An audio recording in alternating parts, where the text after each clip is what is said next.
Good evening, and welcome. Tonight, we enter the fog-laden streets of Victorian London, a city of locked doors, careful reputations, and unsettling secrets.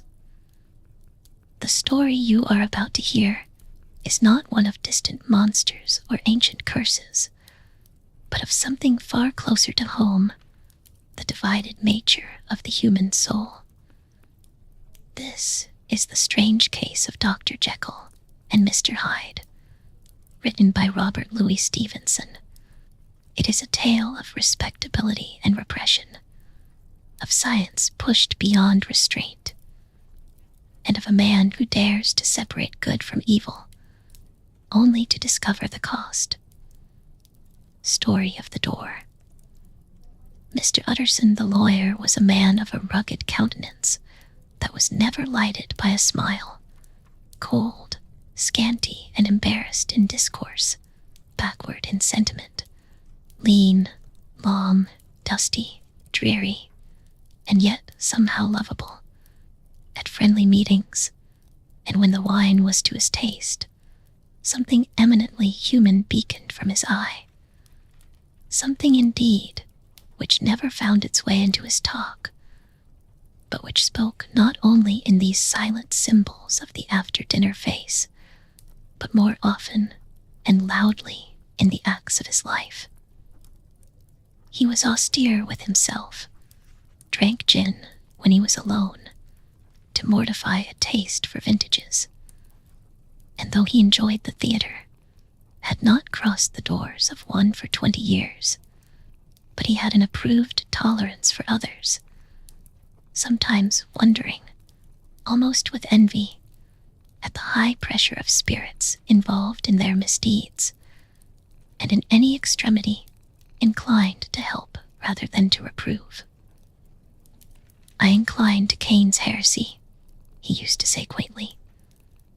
"I let my brother go to the devil in his own way."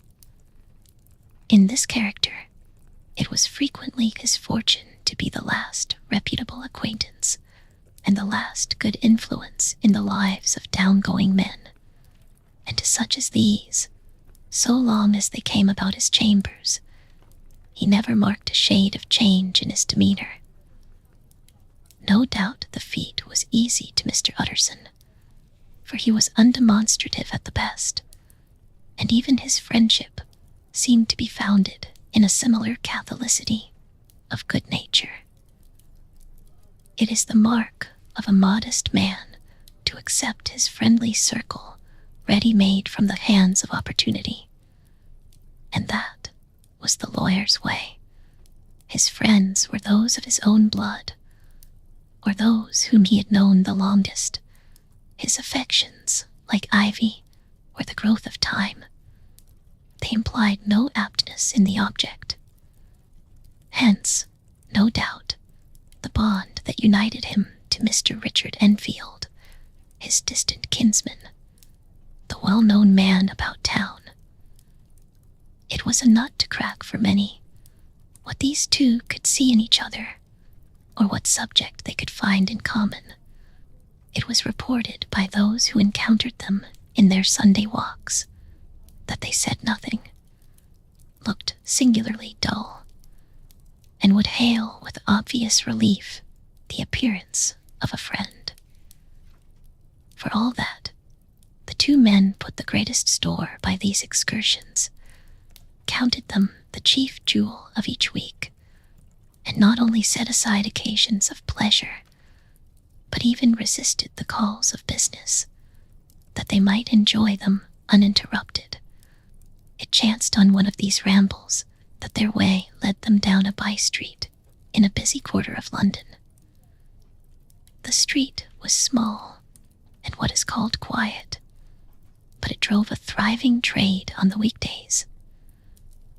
The inhabitants were all doing well, it seemed, and all emulously hoping to do better still, and laying out the surplus of their gains in coquetry, so that the shop fronts stood along that thoroughfare with an air of invitation, like rows of smiling saleswomen, even on Sunday, when it its more florid charms, and lay comparatively empty of passage.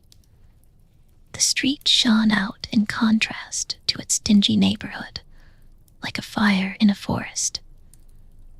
And with its freshly painted shutters, well-polished brasses, and general cleanliness and gaiety of note, instantly caught and pleased the eye of the passenger.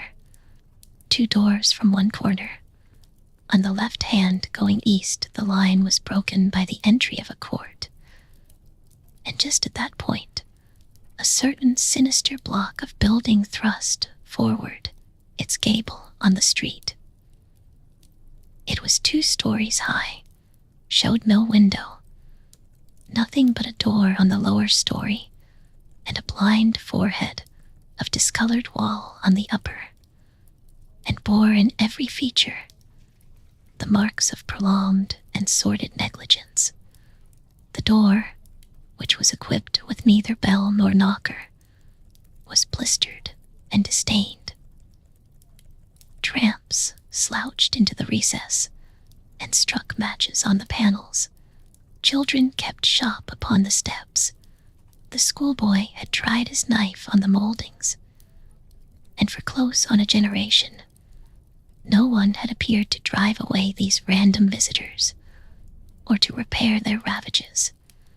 Mr. Enfield and the lawyer were on the other side of the by-street, but when they came abreast of the entry, the former lifted up his cane and pointed.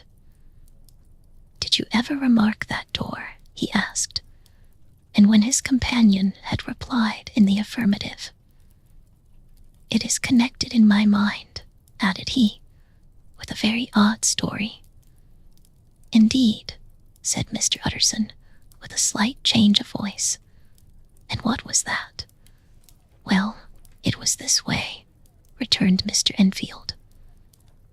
"I was coming home from some place at the end of the world, about 3 o'clock of a black winter morning, and my way lay through a part of town where there was literally nothing to be seen but lamps, street after street, and all the folks asleep street after street, all lighted up as if for a procession, and all as empty as a church, till at last I got into that state of mind when a man listens and listens, and begins to long for the sight of a policeman.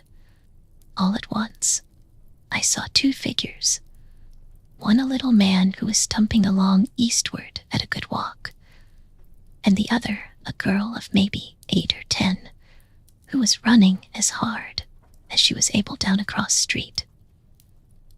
Well, sir, the 2 ran into one another naturally enough at the corner, and then came the horrible part of the thing. For the man trampled calmly over the child's body and left her screaming on the ground.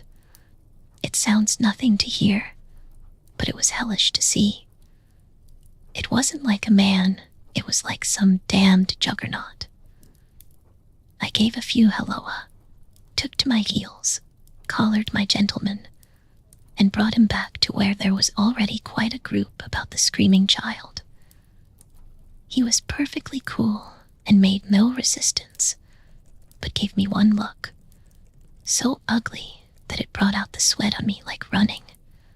The people who had turned out were the girl's own family, and pretty soon the doctor, for whom she had been sent, put in his appearance. Well, the child was not much the worse, more frightened, according to the sawbones, and there you might have supposed would be an end to it. But there was one curious circumstance. I had taken a loathing to my gentleman at first sight. So had the child's family, which was only natural, but the doctor's case was what struck me. He was the usual cut and dry apothecary, of no particular age and color, with a strong Edinburgh accent, and about as emotional as a bagpipe. Well, sir, he was like the rest of us. Every time he looked at my prisoner, I saw that Sawbones turned sick and white with desire to kill him. I knew what was in his mind, just as he knew what was in mine, and killing being out of the question, we did the next best. We told the man we could, and would make such a scandal out of this as should make his name stink from one end of London to the other. If he had any friends or any credit, we undertook that he should lose them. And all the time, as we were pitching it in red hot, we were keeping the women off him as best we could, for they were as wild as harpies. I never saw a circle of such hateful faces, and there was the man in the middle, with a kind of black, sneering coolness, frightened too. I could see that, but carrying it off, sir, really like Satan. If you choose to make capital out of this accident, said he, I am naturally helpless. No gentleman but wishes to avoid a scene, says he. Name your figure. Well, we screwed him up to £100 for the child's family. He would have clearly liked to stick out, but there was something about the lot of us that meant mischief, and at last he struck. The next thing was to get the money. And where do you think he carried us but to that place with the door? Whipped out a key, went in, and presently came back with the matter of £10 in gold and a cheque for the balance on Couts's, drawn payable to bearer and signed with a name that I can't mention, though it's one of the points of my story. But it was a name at least very well known and often printed. The figure was stiff, but the signature was good for more than that, if it was only genuine. I took the liberty of pointing out to my gentleman that the whole business looked apocryphal, and that a man does not, in real life, walk into a cellar door at 4 in the morning and come out with another man's cheque for close upon £100. But he was quite easy and sneering. Set your mind at rest, says he. I will stay with you till the banks open and cash the cheque myself. So we all set off, the doctor and the child's father and our friend and myself, and passed the rest of the night in my chambers, and next day, when we had breakfasted, went in a body to the bank. I gave in the cheque myself, and said I had every reason to believe it was a forgery. Not a bit of it. The cheque was genuine. Tut, tut, said Mr. Utterson. I see you feel as I do, said Mr. Enfield. Yes, it's a bad story. For my man was a fellow that nobody could have to do with, a really damnable man, and the person that drew the cheque is the very pink of the proprieties, celebrated too, and what makes it worse, one of your fellows who do what they call good. Blackmail, I suppose, an honest man paying through the nose for some of the capers of his youth. Blackmail House is what I call the place with the door, in consequence, though even that, you know, is far from explaining all, he added, and with the words fell into a vein of musing. From this, he was recalled by Mr. Utterson asking rather suddenly, and you don't know if the drawer of the cheque lies there? A likely place, isn't it? Returned Mr. Enfield. But I happen to have noticed his address. He lives in some square or other. And you never asked about the place with the door, said Mr. Utterson. No, sir, I had a delicacy, was the reply. I feel very strongly about putting questions. It partakes too much of the style of the Day of Judgment. You start a question, and it's like starting a stone. You sit quietly on the top of a hill, and away the stone goes, starting others. And presently some bland, old bird, the last you would have thought of, is knocked on the head in his own back garden, and the family have to change their name. No, sir. I make it a rule of mine. The more it looks like Queer Street, the less I ask. A very good rule, too, said the lawyer. But I have studied the place for myself, continued Mr. Enfield. It seems scarcely a house. There is no other door, and nobody goes in or out of that one but, once in a great while, the gentleman of my adventure. There are 3 windows looking on the court on the first floor, none below. The windows are always shut, but they're clean. And then there is a chimney which is generally smoking. So somebody must live there. And yet it's not so sure, for the buildings are so packed together about the court that it's hard to say where one ends and another begins. The pair walked on again for a while in silence. And then, Enfield, said Mr. Utterson, that's a good rule of yours. Yes, I think it is, returned Enfield. But for all that, continued the lawyer, there's one point I want to ask. I want to ask the name of that man who walked over the child. Well, said Mr. Enfield, I can't see what harm it would do. It was a man of the name of Hyde. H.M., said Mr. Utterson, what sort of a man is he to see? He is not easy to describe. There is something wrong with his appearance, something displeasing, something downright detestable. I never saw a man I so disliked, and yet I scarce know why. He must be deformed somewhere. He gives a strong feeling of deformity, although I couldn't specify the point. He's an extraordinary-looking man, and yet I really can name nothing out of the way. No, sir, I can make no hand of it. I can't describe him. And it's not want of memory, for I declare I can see him this moment.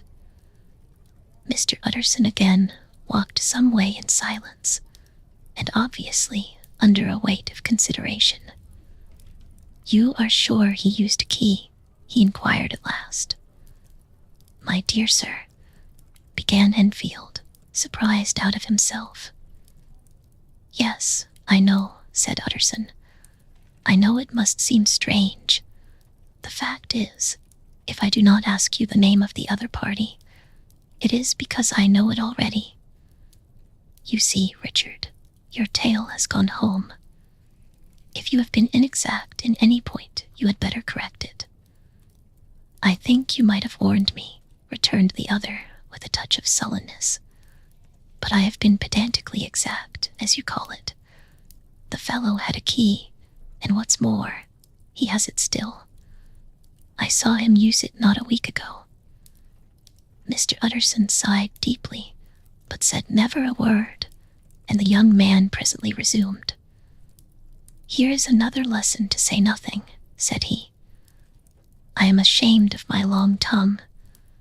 Let us make a bargain never to refer to this again. With all my heart, said the lawyer. I shake hands on that, Richard. Search for Mr. Hyde. That evening, Mr. Utterson came home to his bachelor house in somber spirits, and sat down to dinner without relish.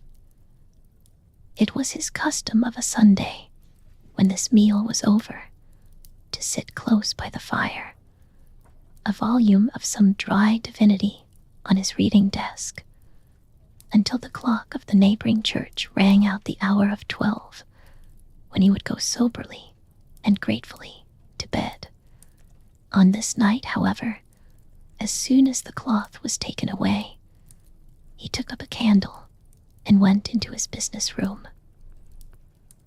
There he opened his safe, took from the most private part of it a document endorsed on the envelope as Dr. Jekyll's will, and sat down with a clouded brow to study its contents.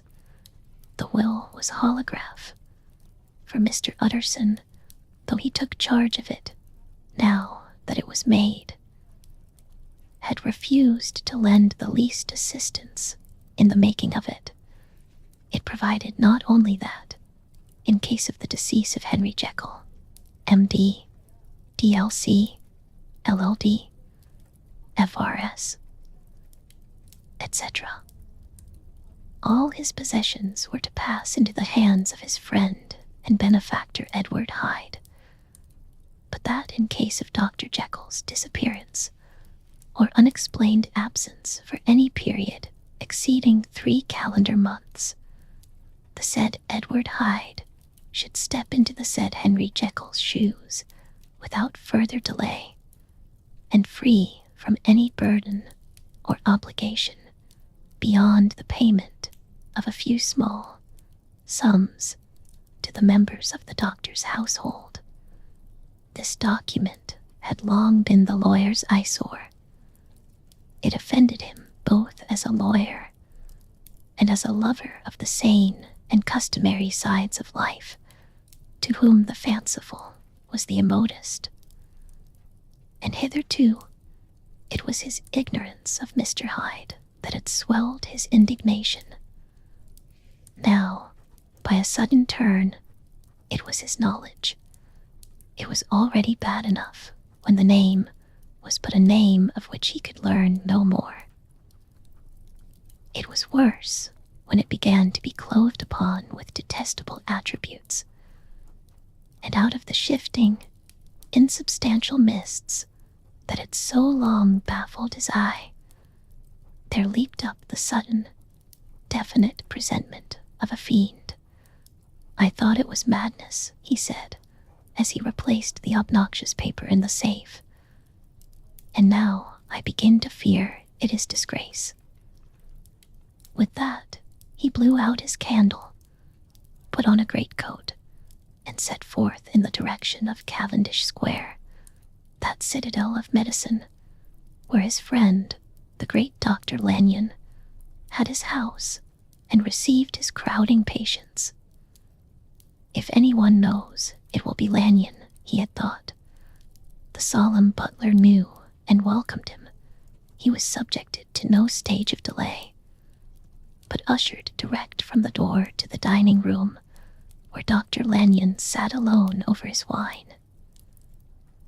This was a hearty, healthy, dapper, red-faced gentleman, with a shock of hair prematurely white, and a boisterous and decided manner. At sight of Mr. Utterson, he sprang up from his chair and welcomed him with both hands. The geniality, as was the way of the man, was somewhat theatrical to the eye, but it reposed on genuine feeling, for these two were old friends, old mates both at school and college, both thorough respecters of themselves and of each other, and what does not always follow, men who thoroughly enjoyed each other's company. After a little rambling talk, the lawyer led up to the subject which so disagreeably preoccupied his mind. "I suppose, Lanyon," said he, "you and I must be the 2 oldest friends that Henry Jekyll has." "I wish the friends were younger," chuckled Dr. Lanyon, "but I suppose we are. And what of that? I see little of him now." "Indeed," said Utterson, "I thought you had a bond of common interest." "We had," was the reply, "but it is more than 10 years since Henry Jekyll became too fanciful for me.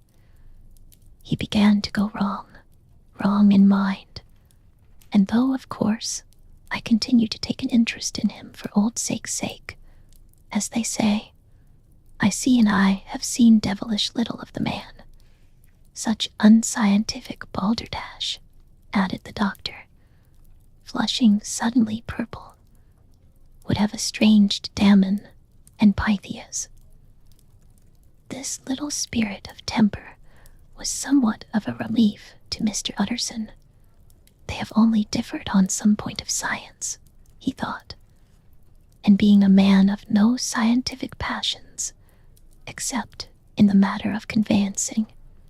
He even added, "It is nothing worse than that." He gave his friend a few seconds to recover his composure, and then approached the question he had come to put. "Did you ever come across a protégé of his one Hyde?" he asked. "Hyde," repeated Lanyon. "No, never heard of him. Since my time." That was the amount of information that the lawyer carried back with him to the great, dark bed on which he tossed to and fro, until the small hours of the morning began to grow large. It was a night of little ease to his toiling mind, toiling in mere darkness, and besieged by questions. 6 o'clock struck on the bells of the church that was so conveniently near to Mr. Utterson's dwelling. And still he was digging at the problem. Hitherto it had touched him on the intellectual side alone. But now his imagination also was engaged, or rather enslaved. And as he lay and tossed in the gross darkness of the night and the curtained room, Mr. Enfield's tale went by before his mind in a scroll of lighted pictures. He would be aware of the great field of lamps of a nocturnal city, then of the figure of a man walking swiftly, then of a child running from the doctors, and then these met, and that human juggernaut trod the child down and passed on regardless of her screams. Or else he would see a room in a rich house, where his friend lay asleep, dreaming and smiling at his dreams. And then the door of that room would be opened, the curtains of the bed plucked apart, the sleeper recalled, and lo, there would stand by his side a figure to whom power was given. And even at that dead hour, he must rise and do its bidding. The figure in these two faces haunted the lawyer all night, and if at any time he dozed over, it was but to see it glide more stealthily through sleeping houses, or move the more swiftly, and still the more swiftly, even to dizziness, through wider labyrinths of lamp-lighted city, and at every street corner crush a child and leave her screaming, and still the figure had no face by which he might know it. Even in his dreams, it had no face, or one that baffled him and melted before his eyes. And thus it was that there sprang up and grew apace in the lawyer's mind a singularly strong, almost an inordinate, curiosity to behold the features of the real Mr. Hyde. If he could but once set eyes on him, he thought the mystery would lighten and perhaps roll altogether away, as was the habit of mysterious things. When well examined, he might see a reason for his friend's strange preference or bondage, call it which you please, and even for the startling clause of the will. At least it would be a face worth seeing, the face of a man who was without bowels of mercy, a face which had but to show itself to raise up, in the mind of the unimpressionable Enfield, a spirit of enduring hatred. From that time forward, Mr. Utterson began to haunt the door in the by-street of shops, in the morning before office hours, at noon when business was plenty, and time scarce, at night under the face of the fogged city moon, by all lights, and at all hours of solitude or concourse. The lawyer was to be found on his chosen post. If he be Mr. Hyde, he had thought, I shall be Mr. Seek. And at last his patience was rewarded. It was a fine dry night, frost in the air, the streets as clean as a ballroom floor, the lamps, unshaken by any wind, drawing a regular pattern of light and shadow. By 10 o'clock, when the shops were closed, the by-street was very solitary, and, in spite of the low growl of London from all round, very silent. Small sounds carried far. Domestic sounds out of the houses were clearly audible on either side of the roadway, and the rumor of the approach of any passenger preceded him by a long time. Mr. Utterson had been some minutes at his post when he was aware of an odd light footstep drawing near. In the course of his nightly patrols, he had long grown accustomed to the quaint effect with which the footfalls of a single person, while he is still a great way off, suddenly spring out distinct from the vast hum and clatter of the city. Yet his attention had never before been so sharply and decisively arrested, and it was with a strong, superstitious prevision of success that he withdrew into the entry of the court. The steps drew swiftly nearer, and swelled out suddenly louder as they turned the end of the street. The lawyer, looking forth from the entry, could soon see what manner of man he had to deal with. He was small and very plainly dressed, and the look of him, even at that distance, went somehow strongly against the watcher's inclination. But he made straight for the door, crossing the roadway to save time, and as he came, he drew a key from his pocket like one approaching home.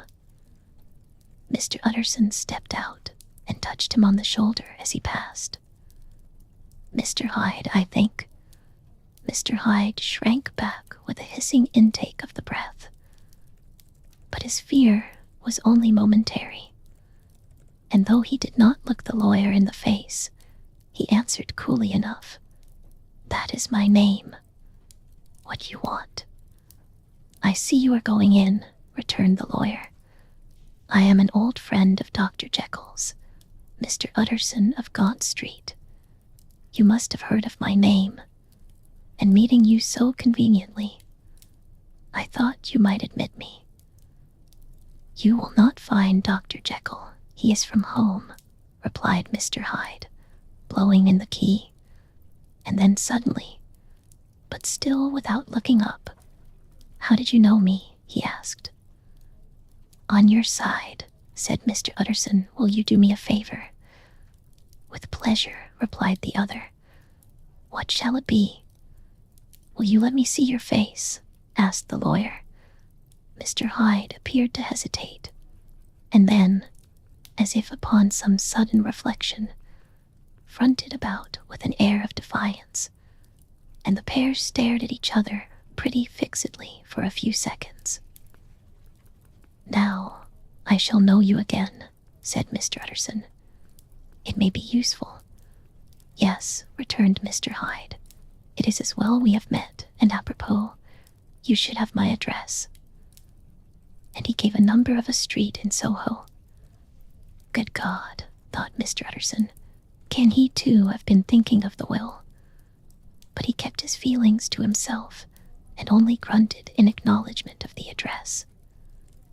"And now," said the other, "how did you know me?" "By description," was the reply.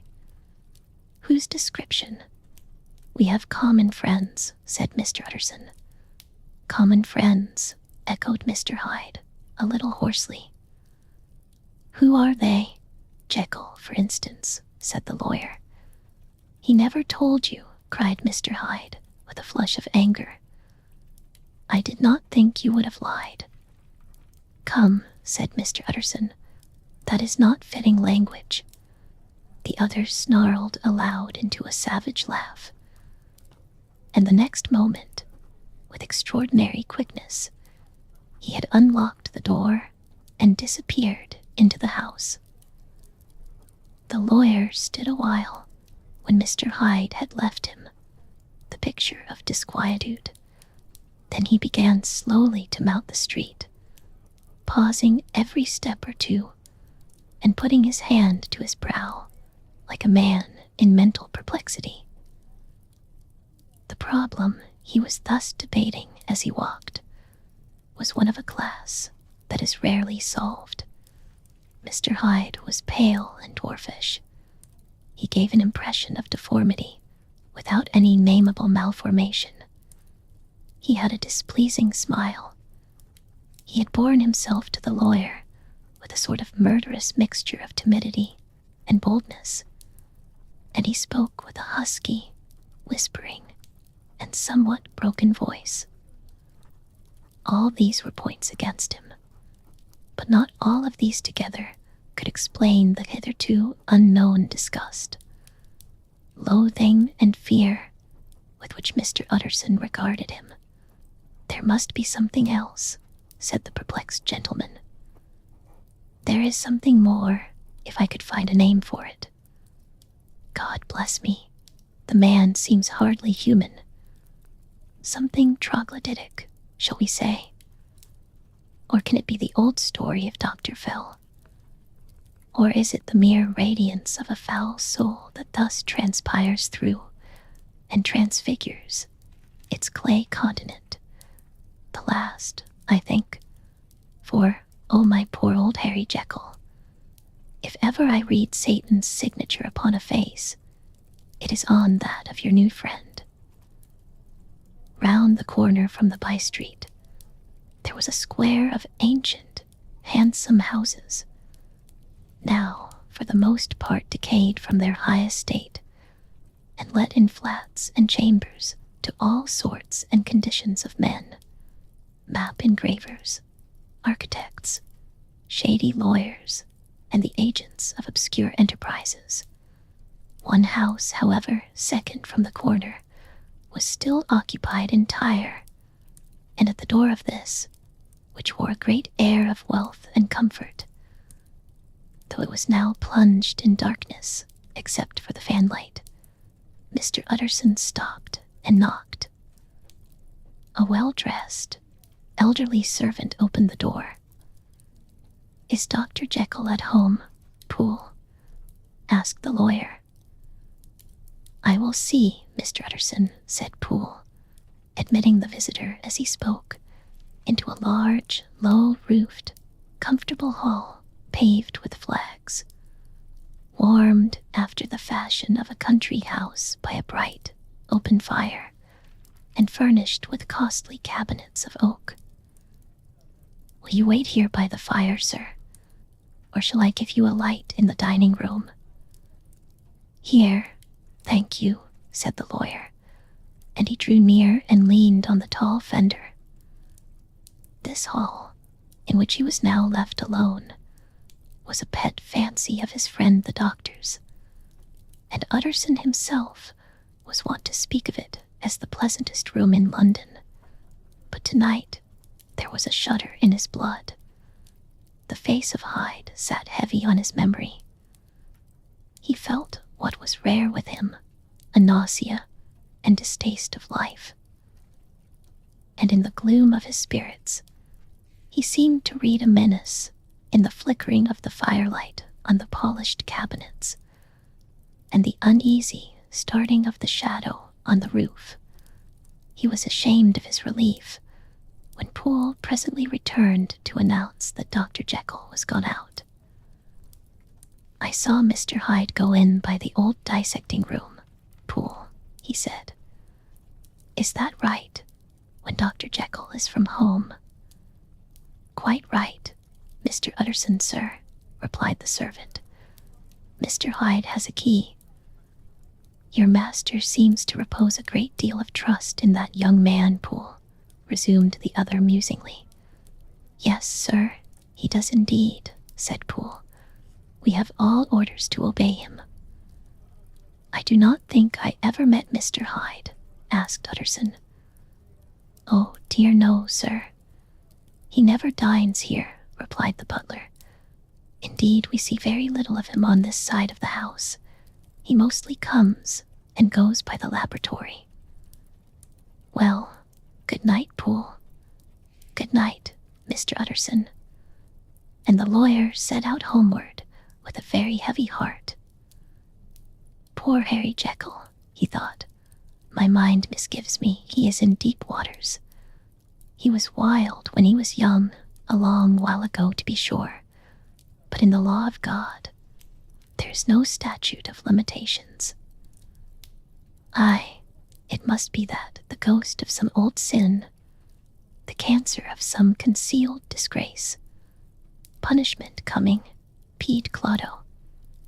Years after memory has forgotten and self-love condoned the fault, and the lawyer, scared by the thought, brooded a while on his own past, groping in all the corners of memory, lest by chance some jack in the box of an old iniquity should leap to light there. His past was fairly blameless. Few men could read the rolls of their life with less apprehension. Yet he was humbled to the dust by the many ill things he had done, and raised up again into a sober and fearful gratitude by the many he had come so near to doing yet avoided, and then by a return on his former subject, he conceived a spark of hope. This Master Hyde, if he were studied, thought he, must have secrets of his own, black secrets, by the look of him, secrets compared to which poor Jekyll's worst would be like sunshine. Things cannot continue as they are. It turns me cold to think of this creature stealing like a thief to Harry's bedside. Poor Harry, what awakening! And the danger of it, for if this Hyde suspects the existence of the will, he may grow impatient to inherit. I must put my shoulders to the wheel, if Jekyll will but let me, he added, if Jekyll will only let me. For once more he saw before his mind's eye, as clear as transparency, the strange clauses of the will.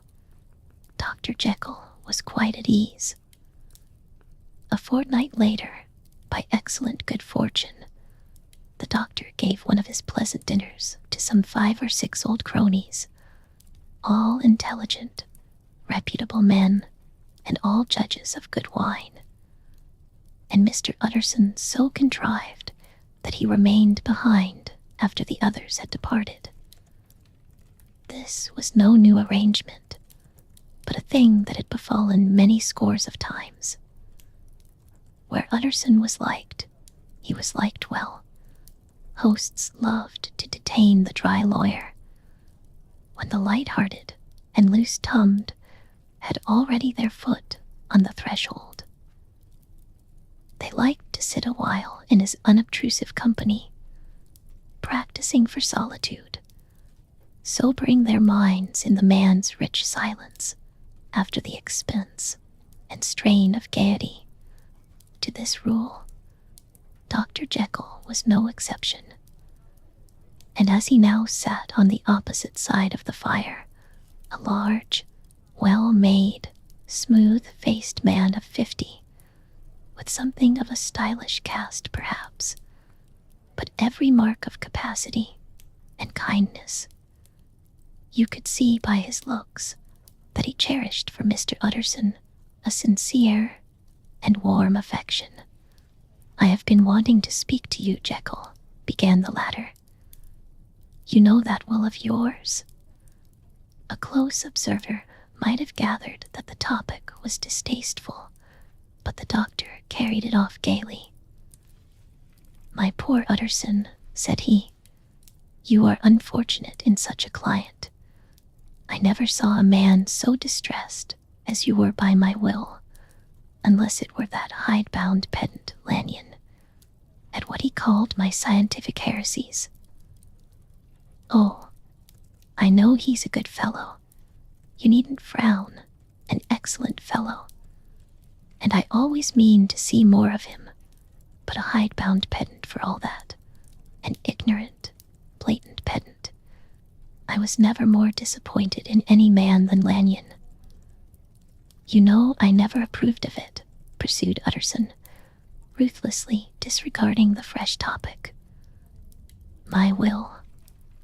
Yes, certainly, I know that, said the doctor, a trifle sharply. You have told me so. Well, I tell you so again, continued the lawyer. I have been learning something of young Hyde. The large, handsome face of Dr. Jekyll grew pale to the very lips, and there came a blackness about his eyes. I do not care to hear more, said he.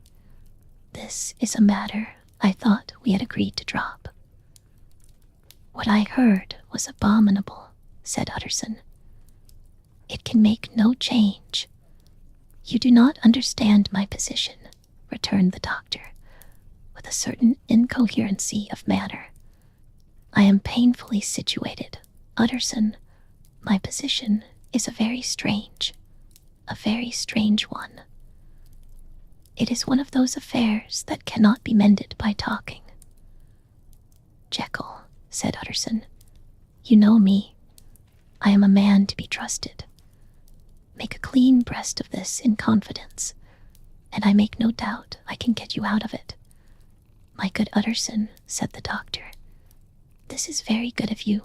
This is downright good of you, and I cannot find words to thank you in. I believe you fully. I would trust you before any man alive, I before myself, if I could make the choice. But indeed it isn't what you fancy. It is not as bad as that. And just to put your good heart at rest, I will tell you one thing, the moment I choose. I can be rid of Mr. Hyde. I give you my hand upon that, and I thank you again and again. And I will just add one little word, Utterson, that I'm sure you'll take in good part. This is a private matter, and I beg of you to let it sleep. Utterson reflected a little, looking in the fire. I have no doubt you are perfectly right, he said at last, getting to his feet. Well, but since we have touched upon this business, and for the last time I hope, continued the doctor, there is one point I should like you to understand.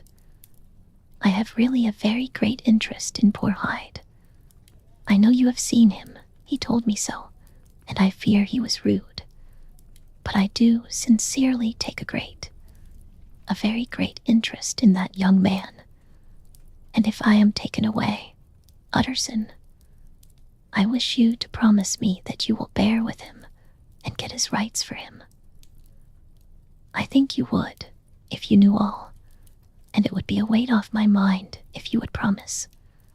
I can't pretend that I shall ever like him, said the lawyer. I don't ask that, pleaded Jekyll, laying his hand upon the other's arm. I only ask for justice. I only ask you to help him for my sake, when I am no longer here. Utterson heaved an irrepressible sigh. Well, said he, I promise. The Carew murder case.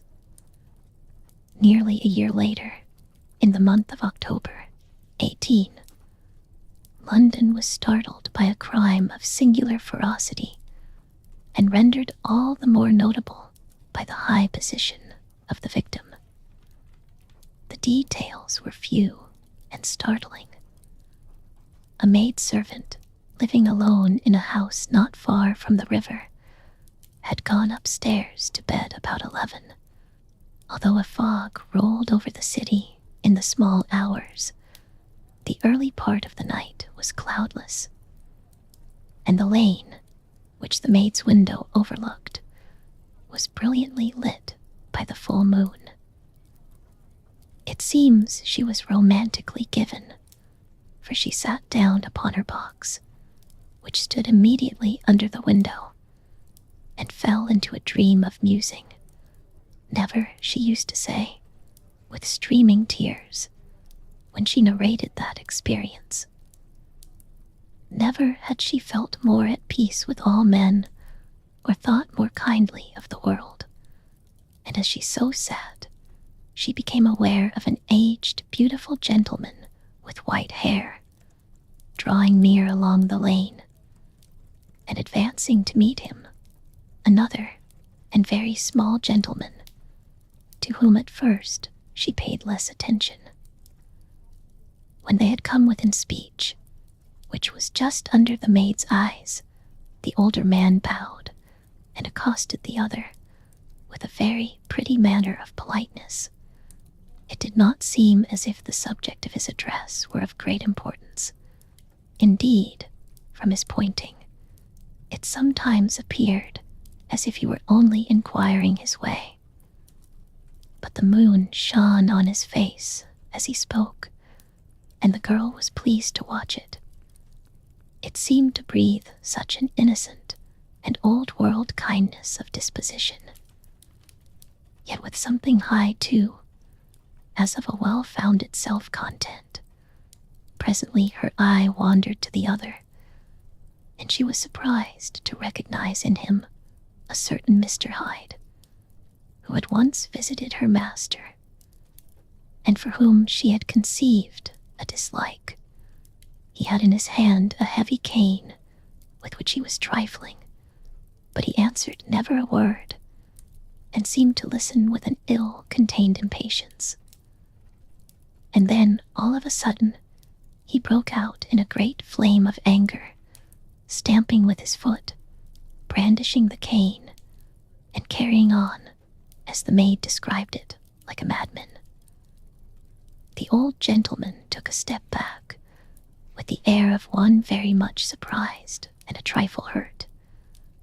And at that, Mr. Hyde broke out of all bounds and clubbed him to the earth. And next moment, with ape-like fury, he was trampling his victim underfoot and hailing down a storm of blows, under which the bones were audibly shattered and the body jumped upon the roadway. At the horror of these sights and sounds, the maid fainted. It was 2 o'clock when she came to herself and called for the police. The murderer was gone long ago, but there lay his victim in the middle of the lane, incredibly mangled. The stick with which the deed had been done, although it was of some rare and very tough and heavy wood, had broken in the middle under the stress of this insensate cruelty, and one splintered half had rolled in the neighboring gutter.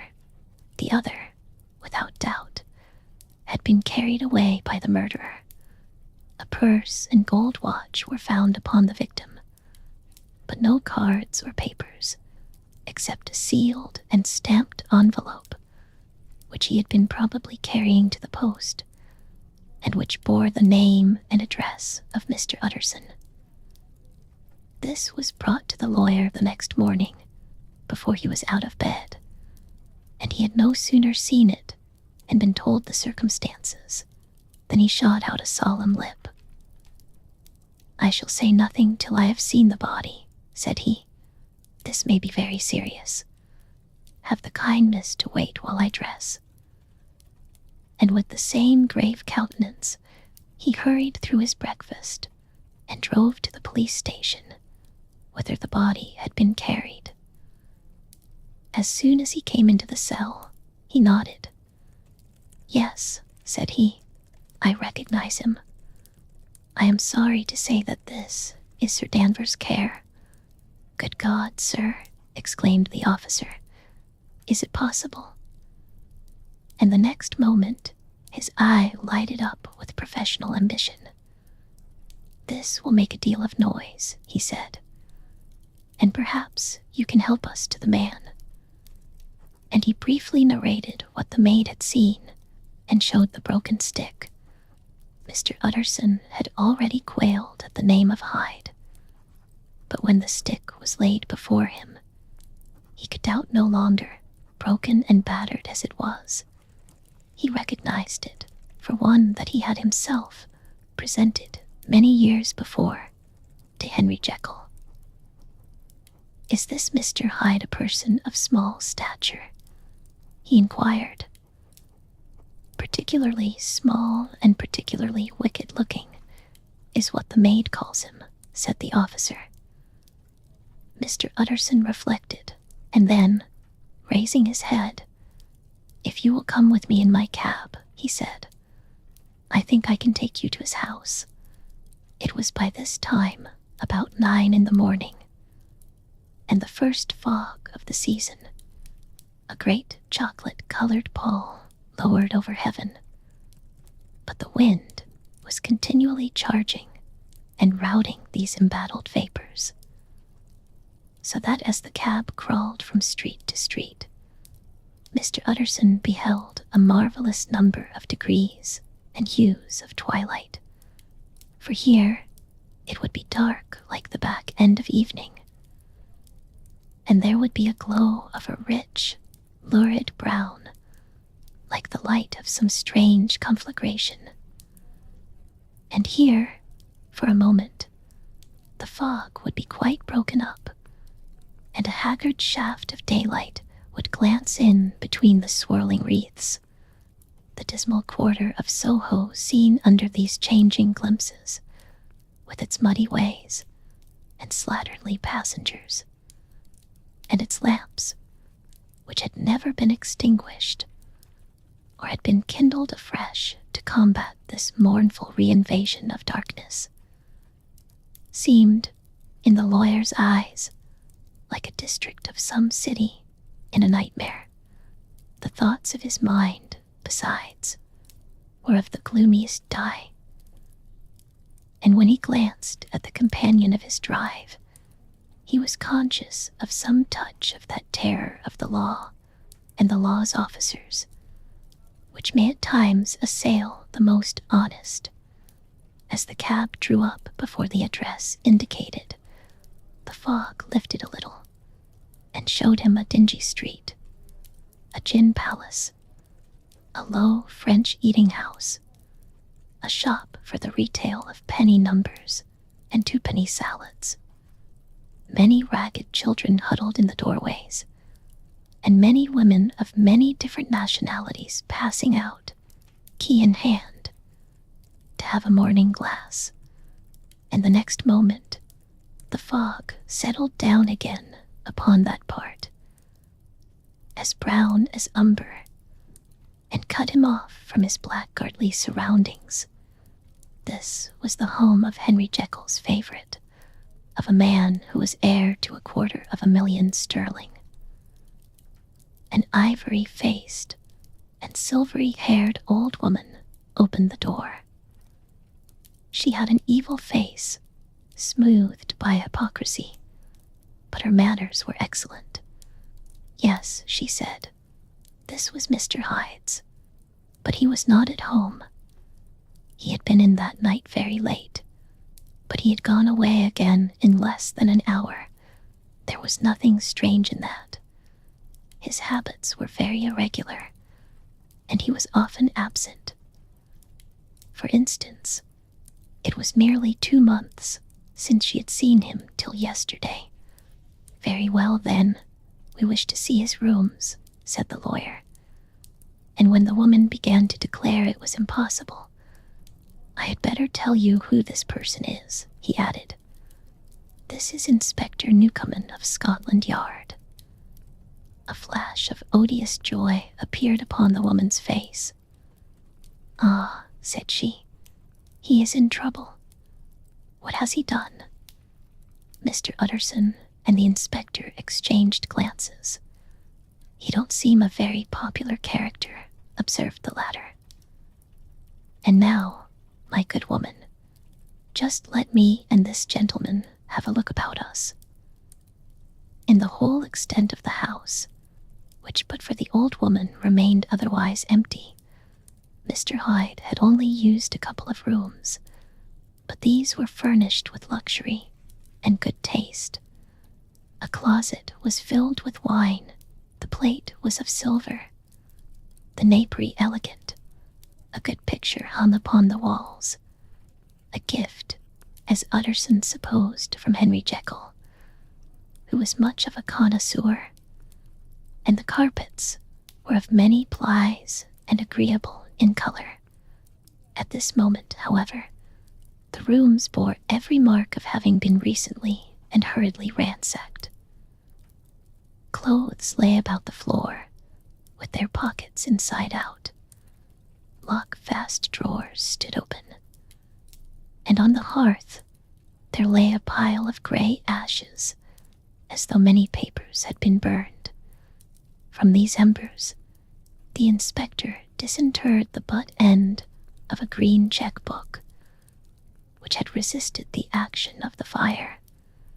The other half of the stick was found behind the door, and as this clinched his suspicions, the officer declared himself delighted. A visit to the bank, where several £1,000s were found to be lying to the murderer's credit, completed his gratification. "You may depend upon it, sir," he told Mr. Utterson. "I have him in my hand. He must have lost his head, or he never would have left the stick, or, above all, burned the checkbook. Why, money's life to the man. We have nothing to do but wait for him at the bank and get out the handbills." This last, however, was not so easy of accomplishment, for Mr. Hyde had numbered few familiars. Even the master of the servant maid had only seen him twice. His family could nowhere be traced. He had never been photographed, and the few who could describe him differed widely, as common observers will. Only on one point were they agreed, and that was the haunting sense of unexpressed deformity with which the fugitive impressed his beholders. Incident of the letter. It was late in the afternoon when Mr. Utterson found his way to Dr. Jekyll's door, where he was at once admitted by Poole, and carried down by the kitchen offices, and across a yard, which had once been a garden, to the building which was indifferently known as the laboratory or dissecting rooms. The doctor had bought the house from the heirs of a celebrated surgeon, and his own tastes, being rather chemical than anatomical, had changed the destination of the block at the bottom of the garden. It was the first time that the lawyer had been received in that part of his friend's quarters, and he eyed the dingy, windowless structure with curiosity, and gazed round with a distasteful sense of strangeness as he crossed the theatre, once crowded with eager students, and now lying gaunt and silent, the tables laden with chemical apparatus, the floor strewn with crates and littered with packing straw, and the light falling dimly through the foggy cupola. At the further end, a flight of stairs mounted to a door covered with red baize, and through this Mr. Utterson was at last received into the doctor's cabinet. It was a large room fitted round with glass presses, furnished, among other things, with a cheval glass and a business table, and looking out upon the court by 3 dusty windows barred with iron. The fire burned in the grate. A lamp was set lighted on the chimney shelf, for even in the houses the fog began to lie thickly, and there, close up to the warmth, sat Dr. Jekyll, looking deathly sick. He did not rise to meet his visitor, but held out a cold hand and bade him welcome in a changed voice. "And now," said Mr. Utterson, as soon as Poole had left them, "you have heard the news." The doctor shuddered. "They were crying it in the square," he said.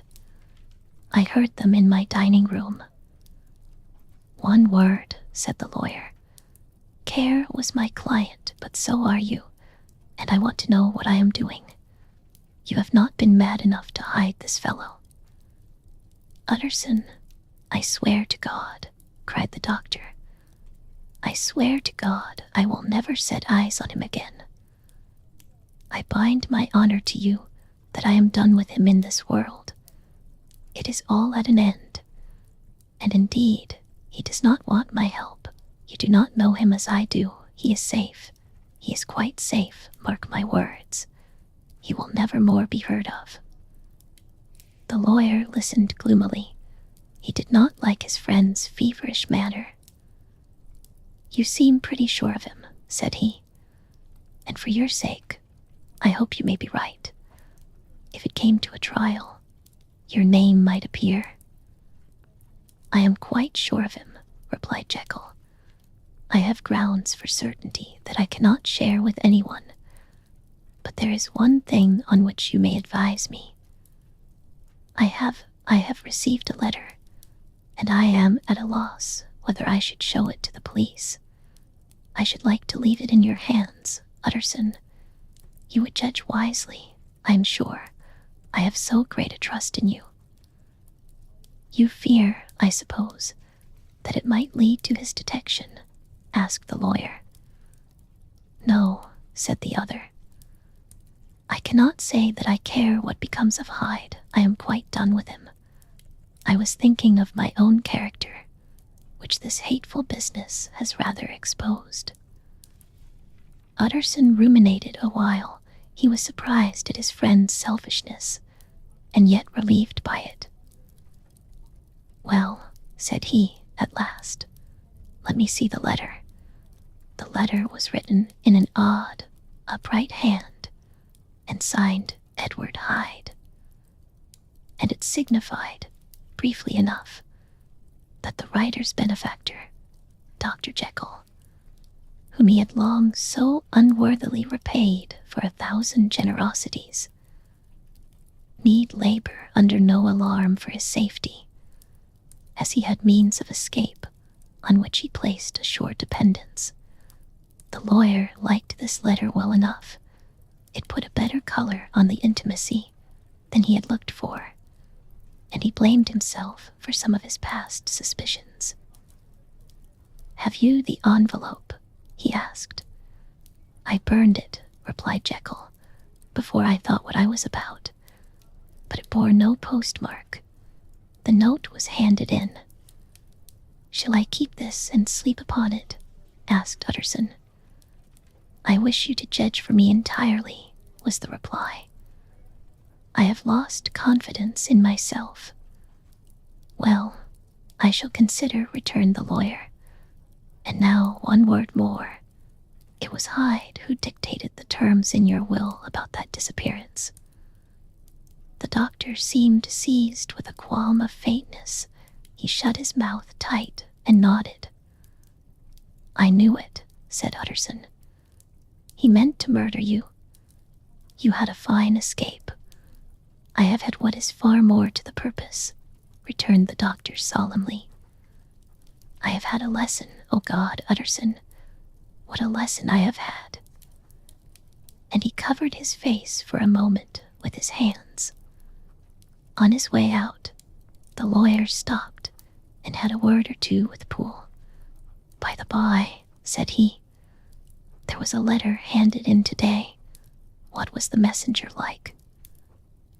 But Poole was positive nothing had come except by post. "And only circulars by that," he added. This news sent off the visitor with his fears renewed. Plainly the letter had come by the laboratory door. Possibly, indeed, it had been written in the cabinet. And if that were so, it must be differently judged and handled with the more caution. The newsboys, as he went, were crying themselves hoarse along the footways. Special edition. Shocking murder of an MP. That was the funeral oration of one friend and client, and he could not help a certain apprehension lest the good name of another should be sucked down in the eddy of the scandal. It was, at least, a ticklish decision that he had to make. and self-reliant as he was by habit, he began to cherish a longing for advice. It was not to be had directly, but perhaps, he thought, it might be fished for. Presently after, he sat on one side of his own hearth, with Mr. Guest, his head clerk, upon the other, and midway between, at a nicely calculated distance from the fire, a bottle of a particular old wine that had long dwelt unsunned in the foundations of his house.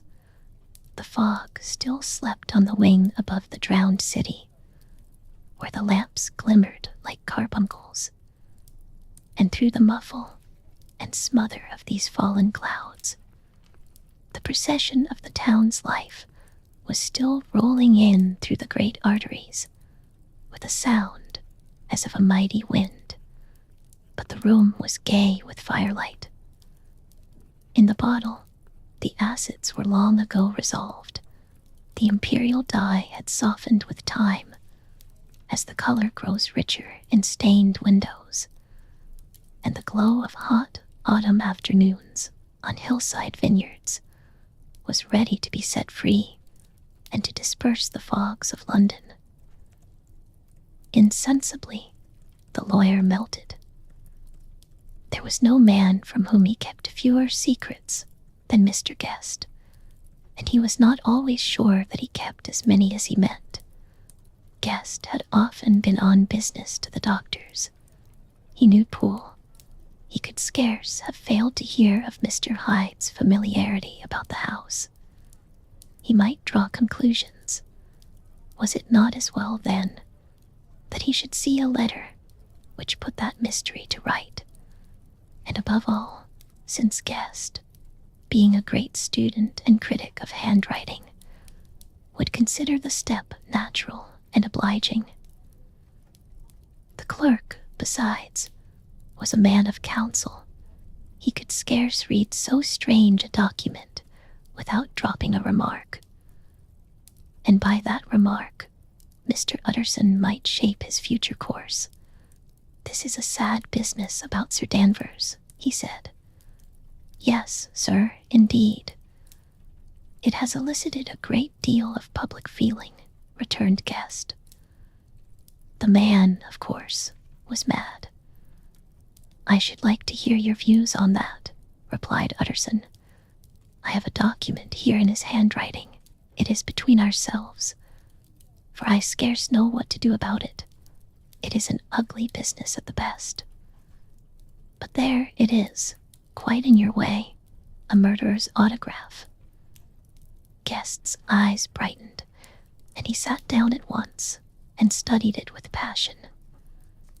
"No, sir," he said, "not mad, but it is an odd hand, and by all accounts a very odd writer," added the lawyer. Just then the servant entered with a note. "Is that from Dr. Jekyll, sir?" inquired the clerk. "I thought I knew the writing. Anything private, Mr. Utterson?" "Only an invitation to dinner." "Why, do you want to see it?" "One moment." "I thank you, sir." And the clerk laid the 2 sheets of paper alongside and sedulously compared their contents. "Thank you, sir," he said at last, returning both. "It's a very interesting autograph." There was a pause, during which Mr. Utterson struggled with himself. "Why did you compare them, Guest?" he inquired suddenly. "Well, sir," returned the clerk, "there's a rather singular resemblance. The 2 hands are in many points identical, only differently sloped." "Rather quaint," said Utterson. "It is, as you say, rather quaint," returned Guest. "I wouldn't speak of this note, you know," said the master. "No, sir," said the clerk. "I understand." But no sooner was Mr. Utterson alone that night than he locked the note into his safe, where it reposed from that time forward. "What?"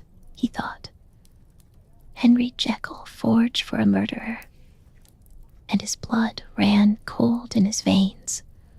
Incident of Dr. Lanyon. Time ran on. Thousands of pounds were offered in reward, for the death of Sir Danvers was resented as a public injury. But Mr. Hyde had disappeared out of the ken of the police, as though he had never existed. Much of his past was unearthed indeed, and all disreputable. Tales came out of the man's cruelty, at once so callous and violent, of his vile life, of his strange associates, of the hatred that seemed to have surrounded his career. But of his present whereabouts, not a whisper. From the time he had left the house in Soho on the morning of the murder, he was simply blotted out. And gradually, as time drew on, Mr. Utterson began to recover from the hotness of his alarm and to grow more at quiet with himself. The death of Sir Danvers was, to his way of thinking, more than paid for by the disappearance of Mr. Hyde. Now that that evil influence had been withdrawn, a new life began for Dr. Jekyll. He came out of his seclusion, renewed relations with his friends, became once more their familiar guest and entertainer. And whilst he had always been known for charities, he was now no less distinguished for religion. He was busy. He was much in the open air. He did good. His face seemed to open and brighten, as if with an inward consciousness of service, and for more than 2 months, the doctor was at peace. On the 8th of January, Utterson had dined at the doctor's with a small party. Lanyon had been there, and the face of the host had looked from one to the other, as in the old days when the trio were inseparable friends. On the 12th, and again on the 14th, the door was shut against the lawyer. The doctor was confined to the house, Poole said, and saw no one. On the 15th, he tried again, and was again refused. And having now been used for the last 2 months to see his friend almost daily, he found this return of solitude to weigh upon his spirits. The 5th night he had in guest to dine with him, and the 6th he betook himself to Dr. Lanyon's. There, at least, he was not denied admittance, but when he came in, he was shocked at the change which had taken place in the doctor's appearance. He had his death warrant written legibly upon his face. The rosy man had grown pale, his flesh had fallen away. He was visibly balder and older.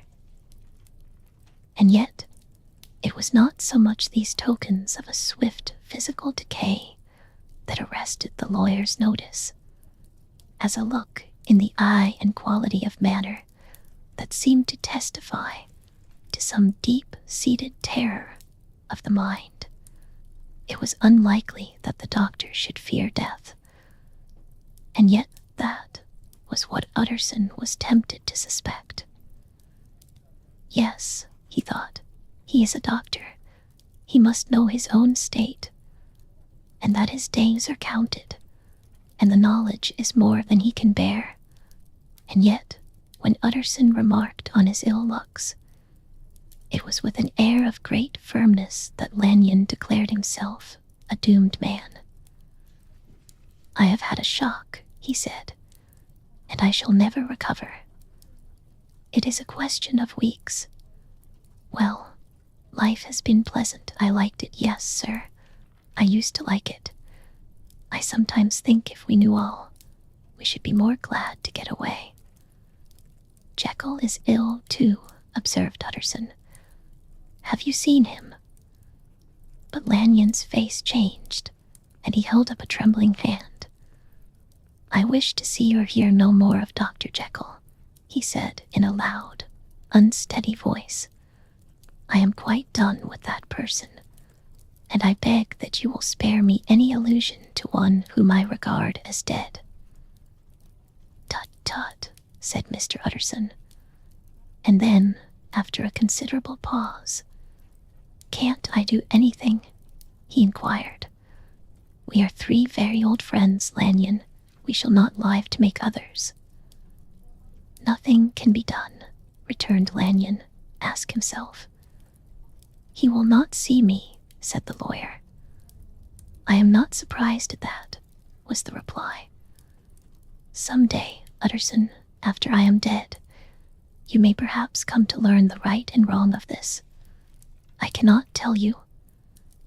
And in the meantime, if you can sit and talk with me of other things, for God's sake, stay and do so. But if you cannot keep clear of this accursed topic, then in God's name go, for I cannot bear it." As soon as he got home, Utterson sat down and wrote to Jekyll, complaining of his exclusion from the house, and asking the cause of this unhappy break with Lanyon. And the next day brought him a long answer, often very pathetically worded, and sometimes darkly mysterious in drift. The quarrel with Lanyon was incurable. "I do not blame our old friend," Jekyll wrote, "but I share his view that we must never meet. I mean from henceforth to lead a life of extreme seclusion. You must not be surprised, nor must you doubt my friendship, if my door is often shut even to you. You must suffer me to go my own dark way. I have brought on myself a punishment and a danger that I cannot name. If I am the chief of sinners, I am the chief of sufferers also. I could not think that this earth contained a place for sufferings and terrors so unmanning. And you can do but one thing, Utterson, to lighten this destiny, and that is to respect my silence." Utterson was amazed. The dark influence of Hyde had been withdrawn. The doctor had returned to his old tasks and amities. A week ago, the prospect had smiled with every promise of a cheerful and an honored age. And now, in a moment, friendship and peace of mind and the whole tenor of his life were wrecked.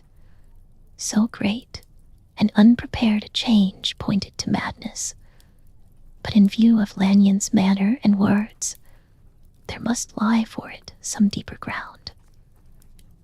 A week afterwards, Dr. Lanyon took to his bed, and in something less than a fortnight, he was dead. The night after the funeral, at which he had been sadly affected, Utterson locked the door of his business room, and sitting there by the light of a melancholy candle, drew out and set before him an envelope addressed by the hand and sealed with the seal of his dead friend.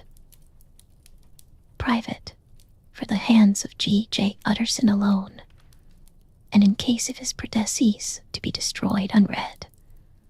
So it was emphatically superscribed, and the lawyer dreaded to behold the contents. "I have buried one friend today," he thought. "What if this should cost me another?" And then he condemned the fear as a disloyalty, and broke the seal. Within there was another enclosure, likewise sealed, and marked upon the cover as not to be opened till the death or disappearance of Dr. Henry Jekyll. Utterson could not trust his eyes. Yes, it was disappearance, here again, as in the madwell which he had long ago restored to its author. Here again were the idea of a disappearance, and the name of Henry Jekyll bracketed, but in the will, that idea had sprung from the sinister suggestion of the man Hyde. It was set there with a purpose all too plain and horrible. written by the hand of Lanyon. What should it mean? A great curiosity came on the trustee to disregard the prohibition and dive at once to the bottom of these mysteries. But professional honor and faith to his dead friend were stringent obligations, and the packet slept in the inmost corner of his private safe. It is one thing to mortify curiosity, another to conquer it. And it may be doubted if, from that day forth, Utterson desired the society of his surviving friend with the same eagerness. He thought of him kindly, but his thoughts were disquieted and fearful. He went to call indeed, but he was perhaps relieved to be denied admittance. Perhaps, in his heart, he preferred to speak with Poole upon the doorstep, and surrounded by the air and sounds of the open city, rather than to be admitted into that house of voluntary bondage, and to sit and speak with its inscrutable recluse. Poole had indeed no very pleasant news to communicate. The doctor, it appeared, now more than ever confined himself to the cabinet over the laboratory, where he would sometimes even sleep. He was out of spirits. He had grown very silent. He did not read. It seemed as if he had something on his mind. Utterson became so used to the unvarying character of these reports that he fell off little by little in the frequency of his visits. Incident at the window. It chanced on Sunday, when Mr. Utterson was on his usual walk with Mr. Enfield, that their way lay once again through the by-street, and that when they came in front of the door, both stopped to gaze on it. "Well," said Enfield, "that story's at an end at least. We shall never see more of Mr. Hyde." "I hope not," said Utterson. "Did I ever tell you that I once saw him and shared your feeling of repulsion?" "It was impossible to do the one without the other," returned Enfield. "And by the way, what an ass you must have thought me, not to know that this was a back way to Dr. Jekyll's." "It was partly your own fault that I found it out, even when I did." "So you found it out, did you?" said Utterson. "But if that be so, we may step into the court and take a look at the windows. To tell you the truth, I am uneasy about poor Jekyll. And even outside, I feel as if the presence of a friend might do him good." The court was very cool and a little damp, and full of premature twilight, although the sky, high up overhead, was still bright with sunset.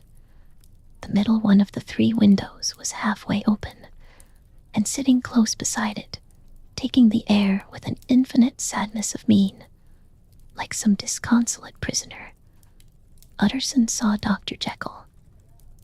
"What, Jekyll?" he cried. "I trust you are better." "I am very low, Utterson," replied the doctor drearily. "Very low. It will not last long, thank God. You stay too much indoors," said the lawyer. "You should be out, whipping up the circulation, like Mr. Enfield and me." "This is my cousin, Mr. Enfield, Dr. Jekyll. Come now, get your hat, and take a quick turn with us." "You are very good," sighed the other. "I should like to very much, but no. It is quite impossible, I dare not. But indeed, Utterson, I am very glad to see you. This is really a great pleasure. I would ask you and Mr. Enfield up, but the place is really not fit." "Why, then," said the lawyer, good-naturedly, "the best thing we can do is to stay down here and speak with you from where we are." "That is just what I was about to venture to propose," returned the doctor with a smile. but the words were hardly uttered before the smile was struck out of his face and succeeded by an expression of such abject terror and despair as froze the very blood of the two gentlemen below. They saw it, but for a glimpse, for the window was instantly thrust down. But that glimpse had been sufficient, and they turned and left the court without a word. In silence, too, they traversed the by-street, and it was not until they had come into a neighboring thoroughfare, where even upon a Sunday there were still some stirrings of life, that Mr. Utterson at last turned and looked at his companion. They were both pale, and there was an answering horror in their eyes. "God forgive us, God forgive us," said Mr. Utterson. But Mr. Enfield only nodded his head very seriously and walked on once more in silence. The last night. Mr. Utterson was sitting by his fireside one evening after dinner when he was surprised to receive a visit from Poole. "Bless me, Poole, what brings you here?" he cried, and then taking a second look at him. "What ails you?" he added. "Is the doctor ill?" "Mr. Utterson," said the man, "there is something wrong." "Take a seat, and here is a glass of wine for you," said the lawyer. "Now, take your time, and tell me plainly what you want." "You know the doctor's ways, sir," replied Poole, "and how he shuts himself up." "Well, he's shut up again in the cabinet, and I don't like it, sir. I wish I may die if I like it." "Mr. Utterson, sir, I'm afraid." "Now, my good man," said the lawyer, "be explicit. What are you afraid of?"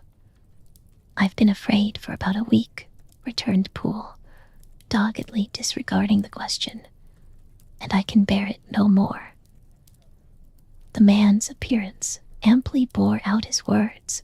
His manner was altered for the worse, and except for the moment when he had first announced his terror, he had not once looked the lawyer in the face. Even now, he sat with the glass of wine untasted on his knee, and his eyes directed to a corner of the floor. "I can bear it no more," he repeated. "Come," said the lawyer, "I see you have some good reason. Poole, I see there is something seriously amiss. Try to tell me what it is." "I think there's been foul play," said Poole hoarsely. "Foul play," cried the lawyer, a good deal frightened, and rather inclined to be irritated in consequence. "What foul play? What does the man mean?" "I daren't say, sir," was the answer, "but will you come along with me and see for yourself?" Mr. Utterson's only answer was to rise and get his hat and greatcoat, but he observed with wonder the greatness of the relief that appeared upon the butler's face, and perhaps with no less, that the wine was still untasted when he set it down to follow.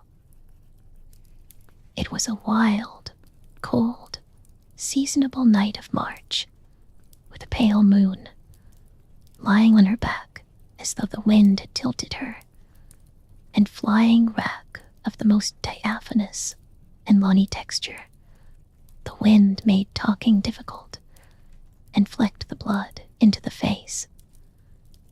It seemed to have swept the streets, unusually bare of passengers, besides.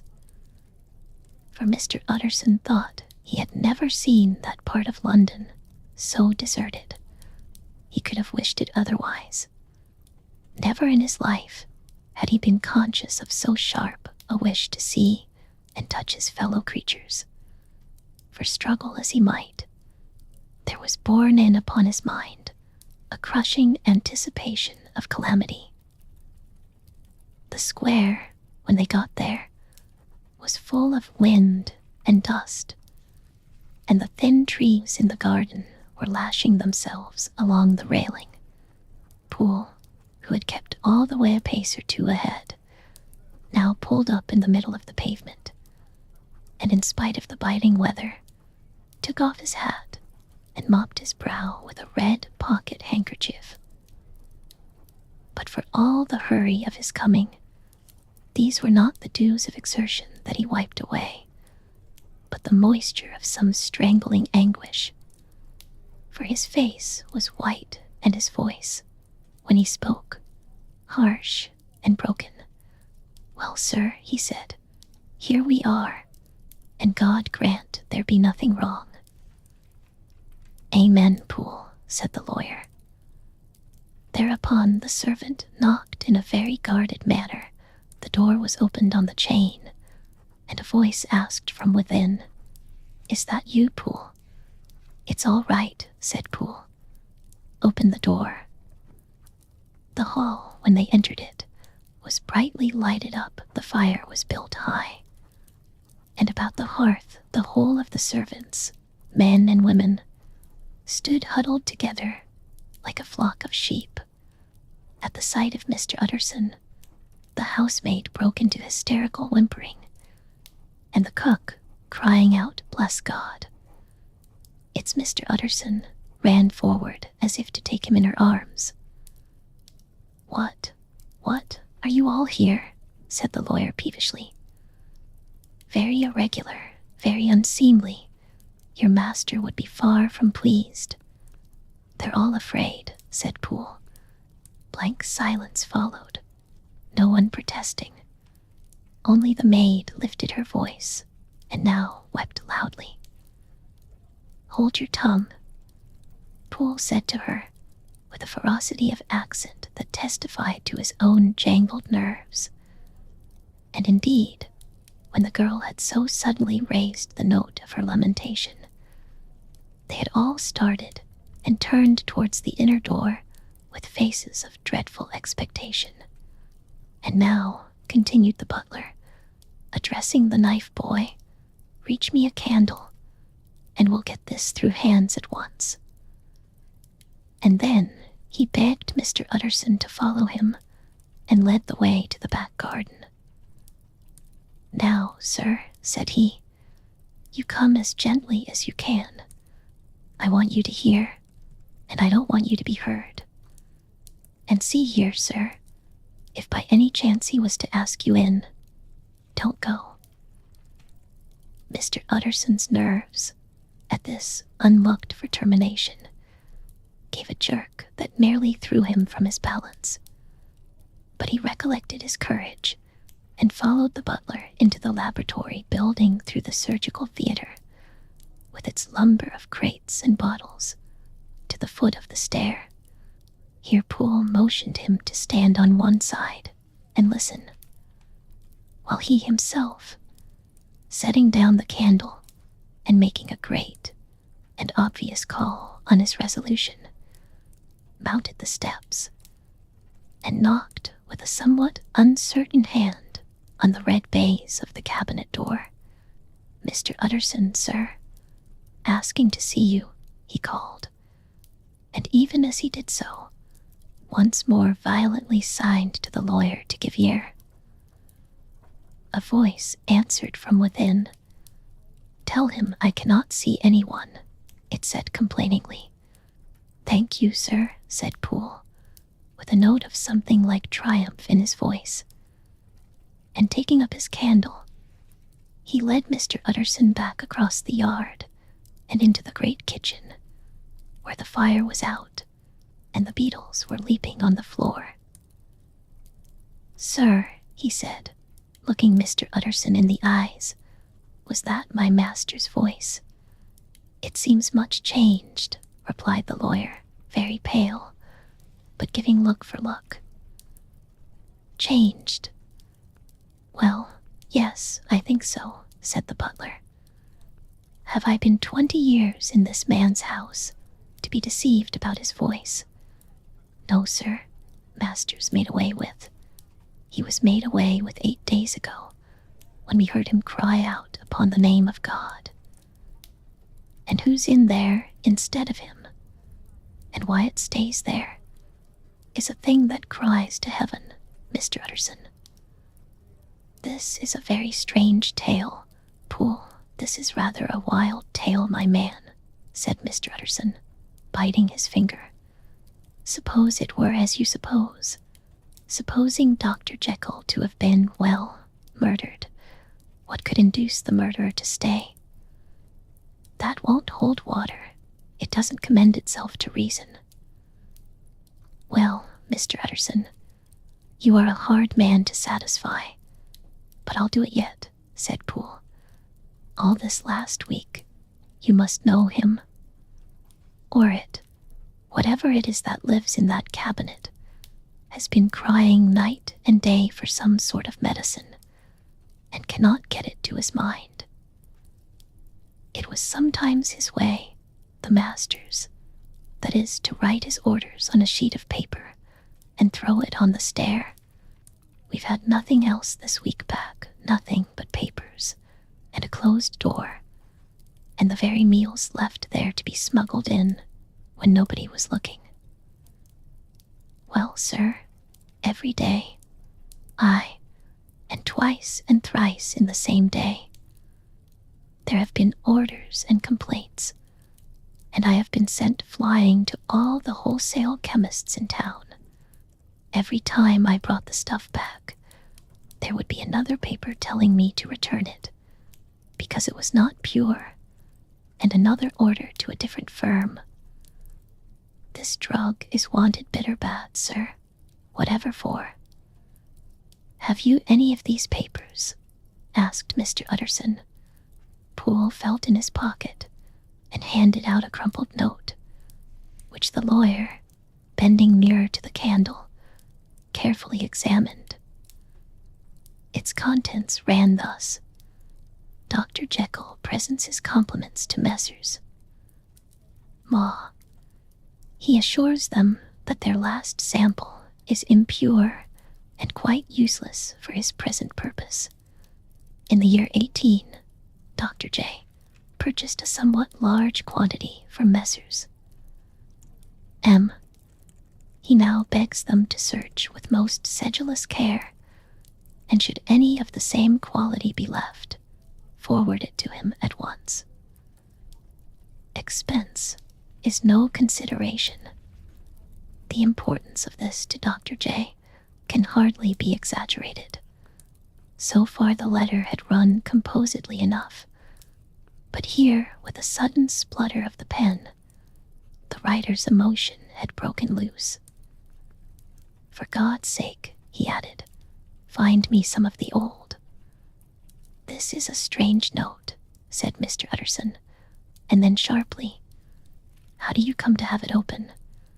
The man at Ma's was main angry, sir, and he threw it back to me like so much dirt, returned Poole. This is unquestionably the doctor's hand, do you know, resumed the lawyer. I thought it looked like it, said the servant rather sulkily, and then, with another voice, but what matters hand of right, he said. I've seen him, repeated Mr. Utterson. Well, that's it, said Poole. It was this way. I came suddenly into the theater from the garden.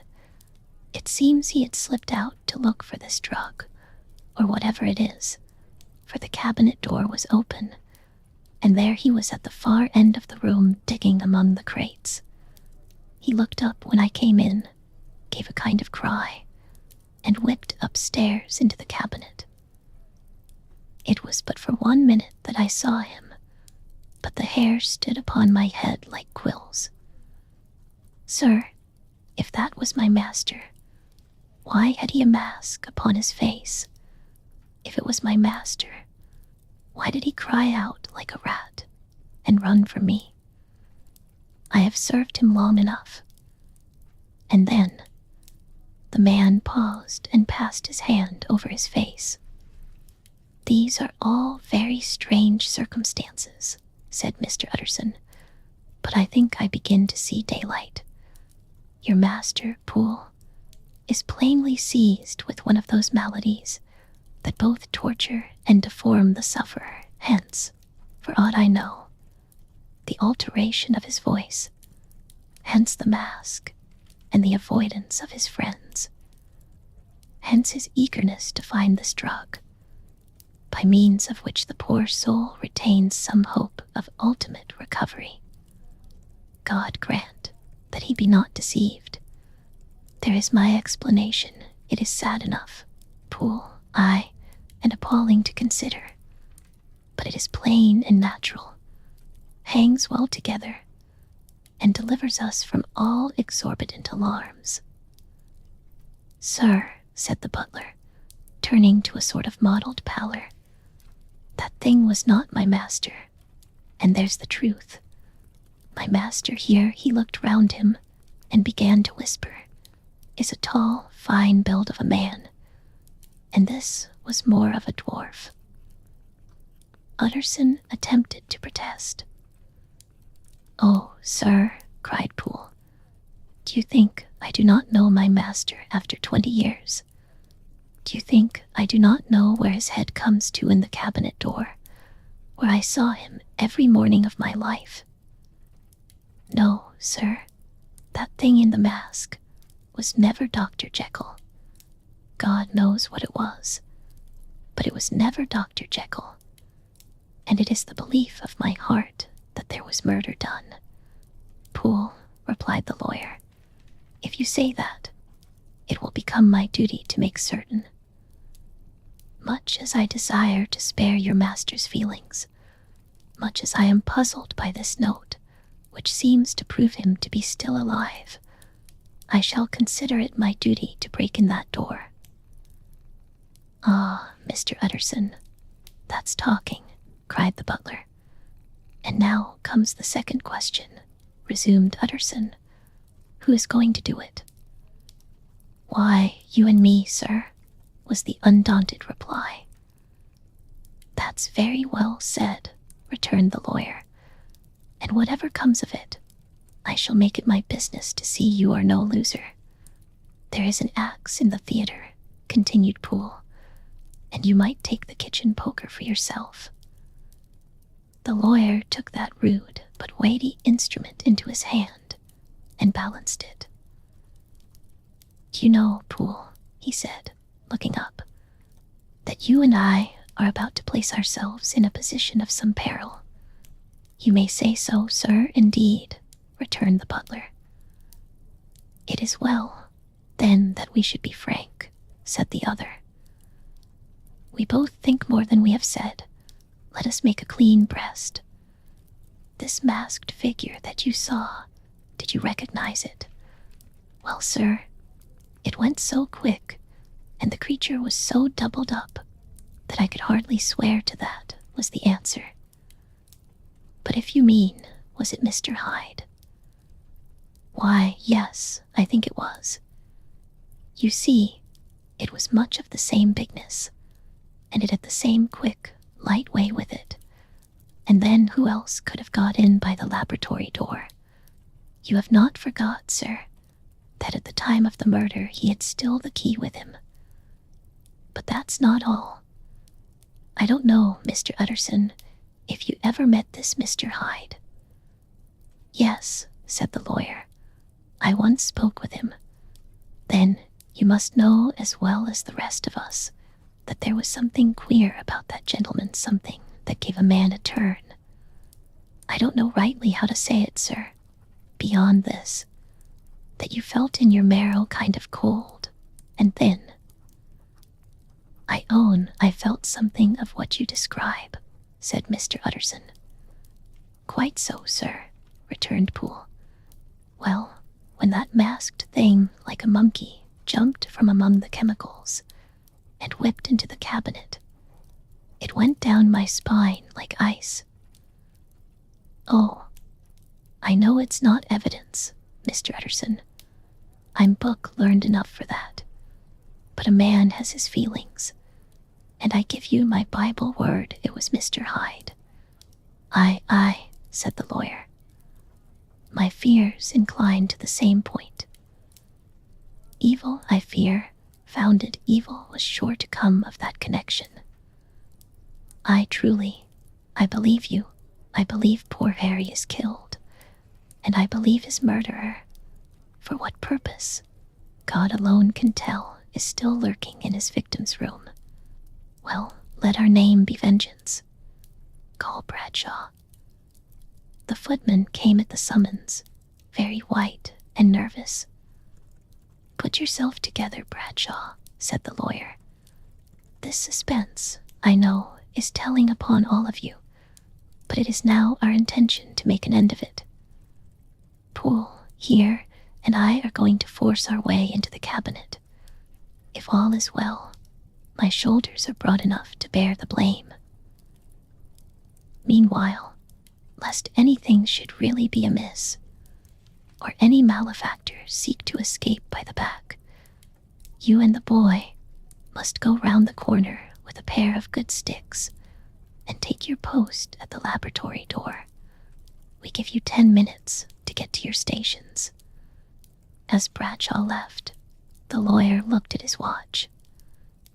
And now, Poole, let us get to ours, he said, and taking the poker under his arm, led the way into the yard. The scud had banked over the moon, and it was now quite dark. The wind, which only broke in puffs and drafts into that deep well of building, tossed the light of the candle to and from about their steps until they came into the shelter of the theater, where they sat down silently to wait. London hummed solemnly all around, but nearer at hand, the stillness was only broken by the sounds of a footfall moving to and from along the cabinet floor. So it will walk all day, sir, whispered Poole. Aye, and the better part of the night. Only when a new sample comes from the chemist, there's a bit of a break. Ah, it's an ill conscience that's such an enemy to rest. Ah, sir, there's blood foully shed in every step of it. But hark again, a little closer, put your heart in your ears, Mr. Utterson, and tell me, is that the doctor's foot?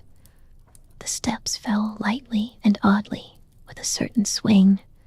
For all they went so slowly, it was different indeed from the heavy creaking tread of Henry Jekyll. Utterson sighed. Is there never anything else? He asked. Poole nodded. Once, he said. Once I heard it weeping. Weeping?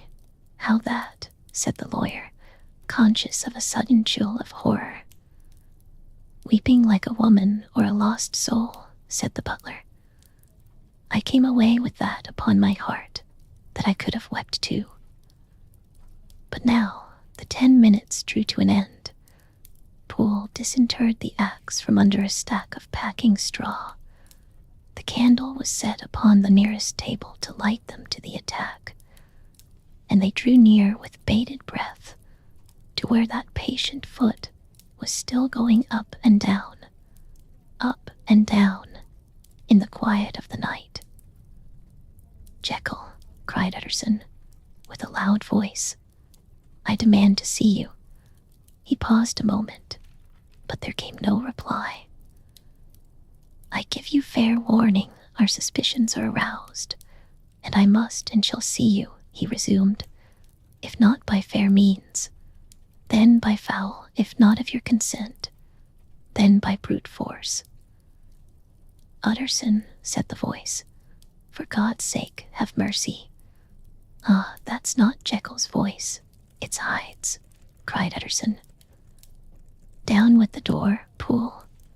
Poole swung the axe over his shoulder. The blow shook the building, and the red baize door leaped against the lock and hinges. A dismal screech, as of mere animal terror, rang from the cabinet.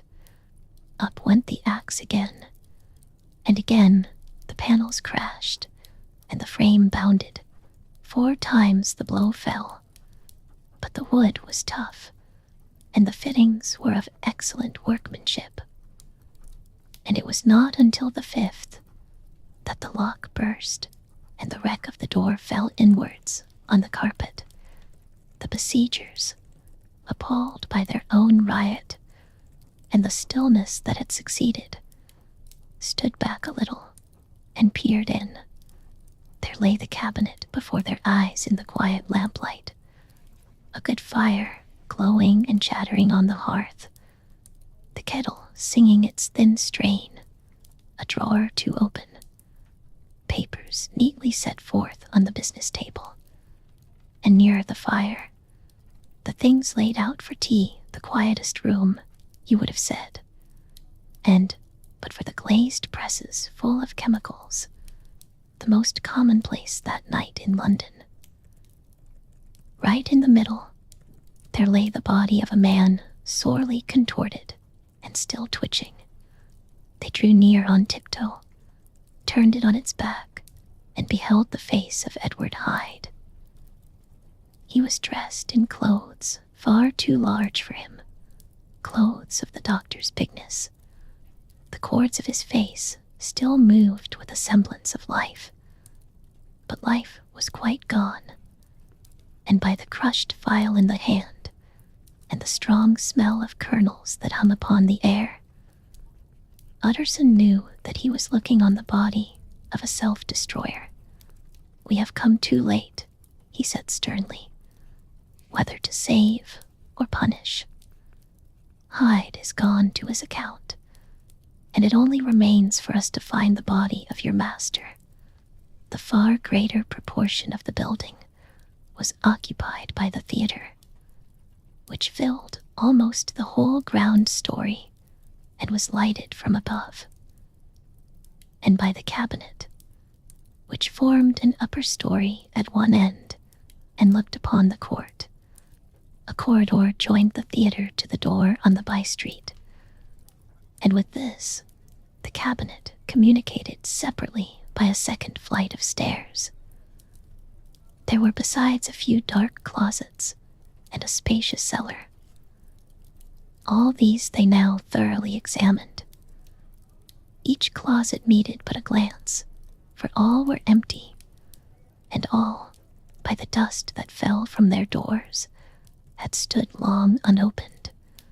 The cellar, indeed, was filled with crazy lumber, mostly dating from the times of the surgeon who was Jekyll's predecessor.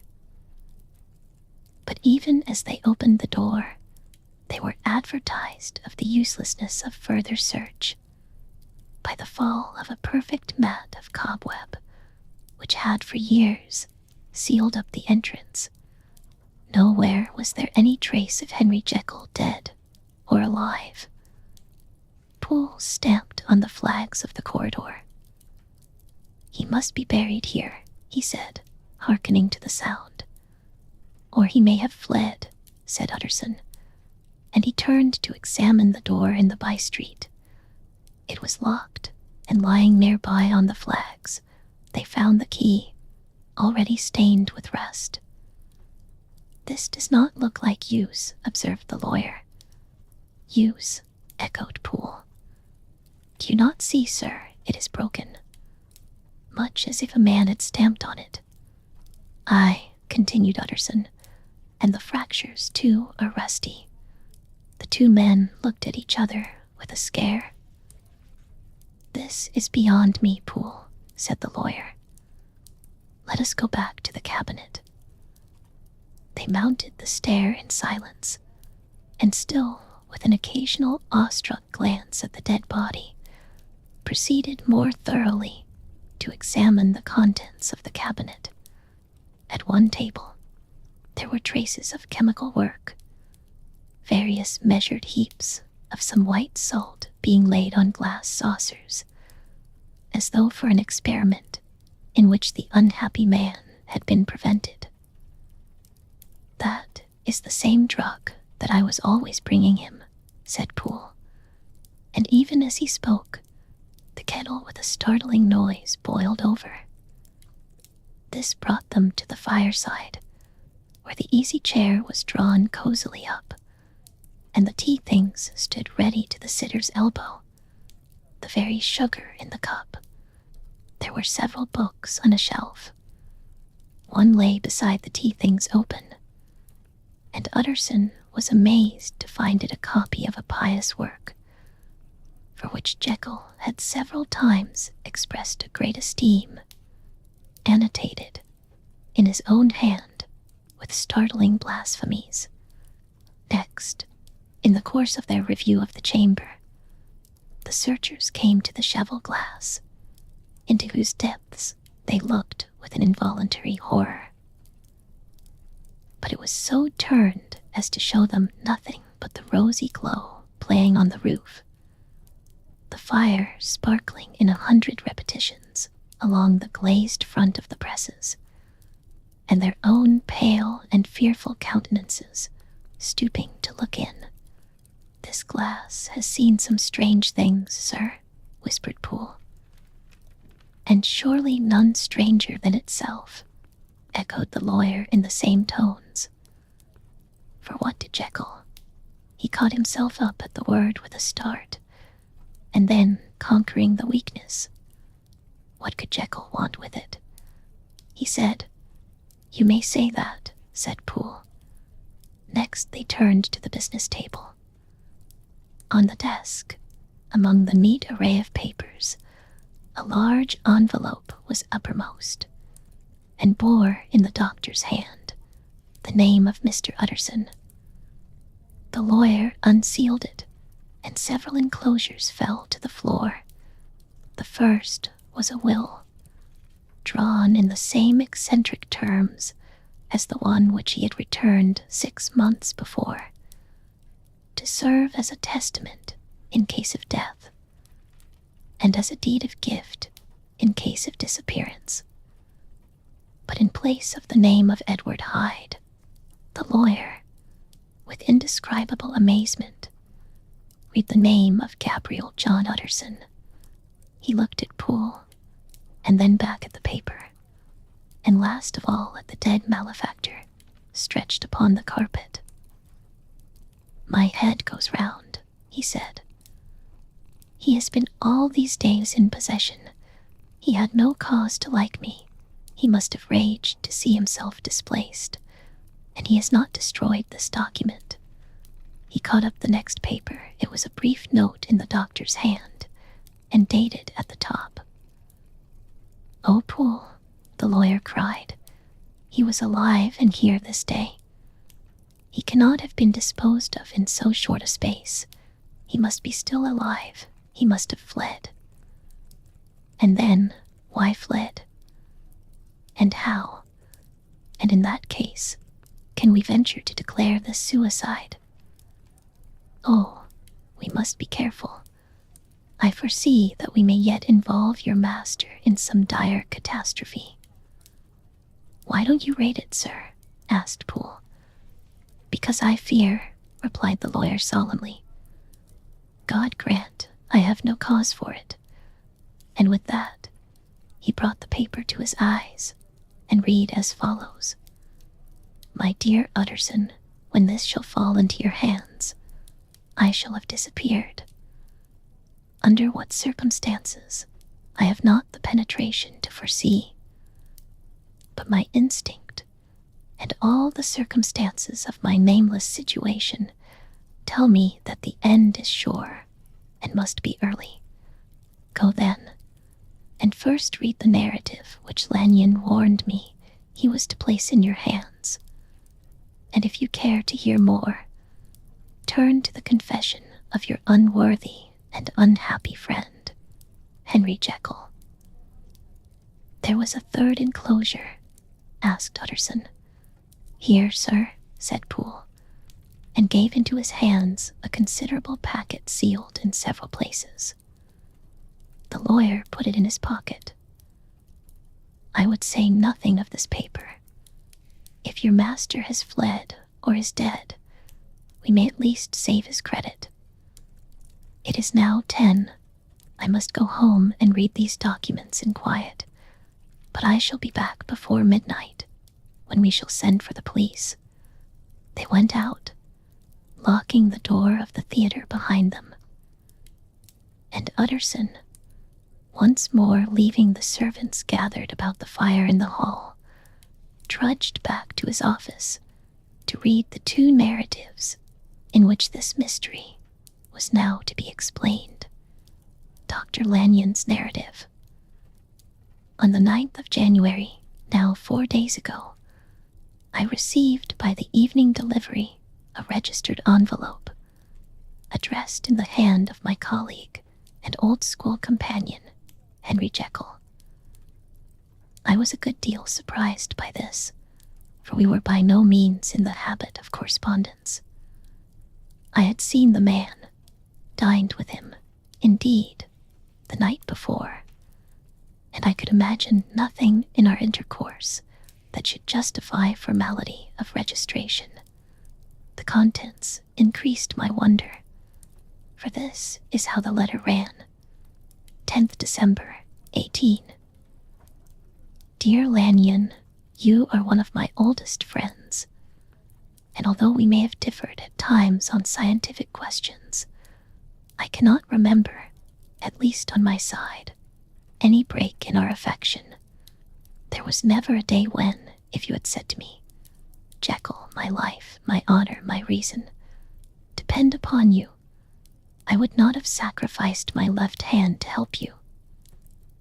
Lanyon, my life, my honor, my reason, are all at your mercy. If you fail me tonight, I am lost. You might suppose, after this preface, that I am going to ask you for something dishonorable to grant. Judge for yourself. I want you to postpone all other engagements for tonight. Even if you were summoned to the bedside of an emperor, to take a cab, unless your carriage should be actually at the door, and with this letter in your hand for consultation, to drive straight to my house. Poole, my butler, has his orders. You will find him waiting your arrival with a locksmith. The door of my cabinet is then to be forced, and you are to go in alone, to open the glazed press, letter E on the left hand, breaking the lock if it be shut, and to draw out, with all its contents as they stand, the fourth drawer from the top, or which is the same thing, the third from the bottom. In my extreme distress of mind, I have a morbid fear of misdirecting you, but even if I am in error, you may know the right drawer by its contents, some powders, a file, and a paper book. This drawer I beg of you to carry back with you to Cavendish Square exactly as it stands. That is the first part of the service. Now for the second. You should be back, if you set out at once, on the receipt of this, long before midnight. But I will leave you that amount of margin, not only in the fear of one of those obstacles that can neither be prevented nor foreseen, but because an hour when your servants are in bed is to be preferred for what will then remain to do. At midnight, then, I have to ask you to be alone in your consulting room, to admit with your own hand into the house a man who will present himself in my name, and to place in his hands the drawer that you will have brought with you from my cabinet. Then you will have played your part and earned my gratitude completely. 5 minutes afterwards, if you insist upon an explanation, you will have understood that these arrangements are of capital importance, and that, by the neglect of one of them, fantastic as they must appear, you might have charged your conscience with my death, or the shipwreck of my reason. Confident as I am that you will not trifle with this appeal, my heart sinks, and my hand trembles at the bare thought of such a possibility. Think of me at this hour, in a strange place, laboring under a blackness of distress that no fancy can exaggerate, and yet well aware that, if you will but punctually serve me, my troubles will roll away like a story that is told. Serve me, my dear Lanyon, and save your friend, H.J. I had already sealed this up when a fresh terror struck upon my soul. It is possible that the post office may fail me, and this letter not come into your hands until tomorrow morning. In that case, dear Lanyon, do my errand when it shall be most convenient for you in the course of the day, and once more expect my messenger at midnight. It may then already be too late, and if that night passes without event, you will know that you have seen the last of Henry Jekyll. Upon the reading of this letter, I made sure my colleague was insane, but till that was proved beyond the possibility of doubt, I felt bound to do as he requested. The less I understood of this farrago, the less I was in a position to judge of its importance, and an appeal so worded could not be set aside without a grave responsibility. I rose accordingly from table, got into a hansom, and drove straight to Jekyll's house. The butler was awaiting my arrival. He had received by the same post as mine a registered letter of instruction, and had sent at once for a locksmith and a carpenter. The tradesmen came while we were yet speaking, and we moved in a body to old Dr. Denman's surgical theatre, from which, as you are doubtless aware, Jekyll's private cabinet is most conveniently entered. The door was very strong, the lock excellent. The carpenter avowed he would have great trouble and have to do much damage if force were to be used, and the locksmith was near despair. But this last was a handy fellow, and after 2 hours' work, the door stood open. The press marked E was unlocked, and I took out the drawer, had it filled up with straw and tied in a sheet, and returned with it to Cavendish Square. Here, I proceeded to examine its contents. The powders were neatly enough made up, but not with the nicety of the dispensing chemist, so that it was plain they were of Jekyll's private manufacture. And when I opened one of the wrappers, I found what seemed to me a simple crystalline salt of a white color. The phial, to which I next turned my attention, might have been about half full of a blood-red liquor, which was highly pungent to the sense of smell, and seemed to me to contain phosphorus and some volatile ether. At the other ingredients, I could make no guess. The book was an ordinary version book, and contained little but a series of dates. These covered a period of many years, but I observed that the entries ceased nearly a year ago, and quite abruptly. Here and there, a brief remark was appended to a date, usually no more than a single word, double occurring perhaps 6 times in a total of several hundred entries, and once very early in the list, and followed by several marks of exclamation. Total failure. All this, though it whetted my curiosity, told me little that was definite. Here were a phial of some salt, and the record of a series of experiments that had led, like too many of Jekyll's investigations, to no end of practical usefulness. How could the presence of these articles in my house affect either the honor, the sanity, or the life of my flighty colleague? If his messenger could go to one place, why could he not go to another? And even granting some impediment, why was this gentleman to be received by me in secret? The more I reflected, the more convinced I grew that I was dealing with a case of cerebral disease. and though I dismissed my servants to bed, I loaded an old revolver that I might be found in some posture of self-defense. 12 o'clock had scarce rung out over London, ere the knocker sounded very gently on the door.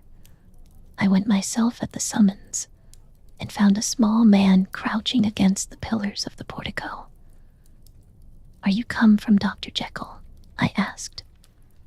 He told me yes by a constrained gesture, and when I had bidden him enter, he did not obey me without a searching backward glance into the darkness of the square. There was a policeman not far off, advancing with his bull's eye open, and at the sight, I thought my visitor started and made greater haste. These particulars struck me, I confess, disagreeably, and as I followed him into the bright light of the consulting room, I kept my hand ready on my weapon. Here, at last, I had a chance of clearly seeing him.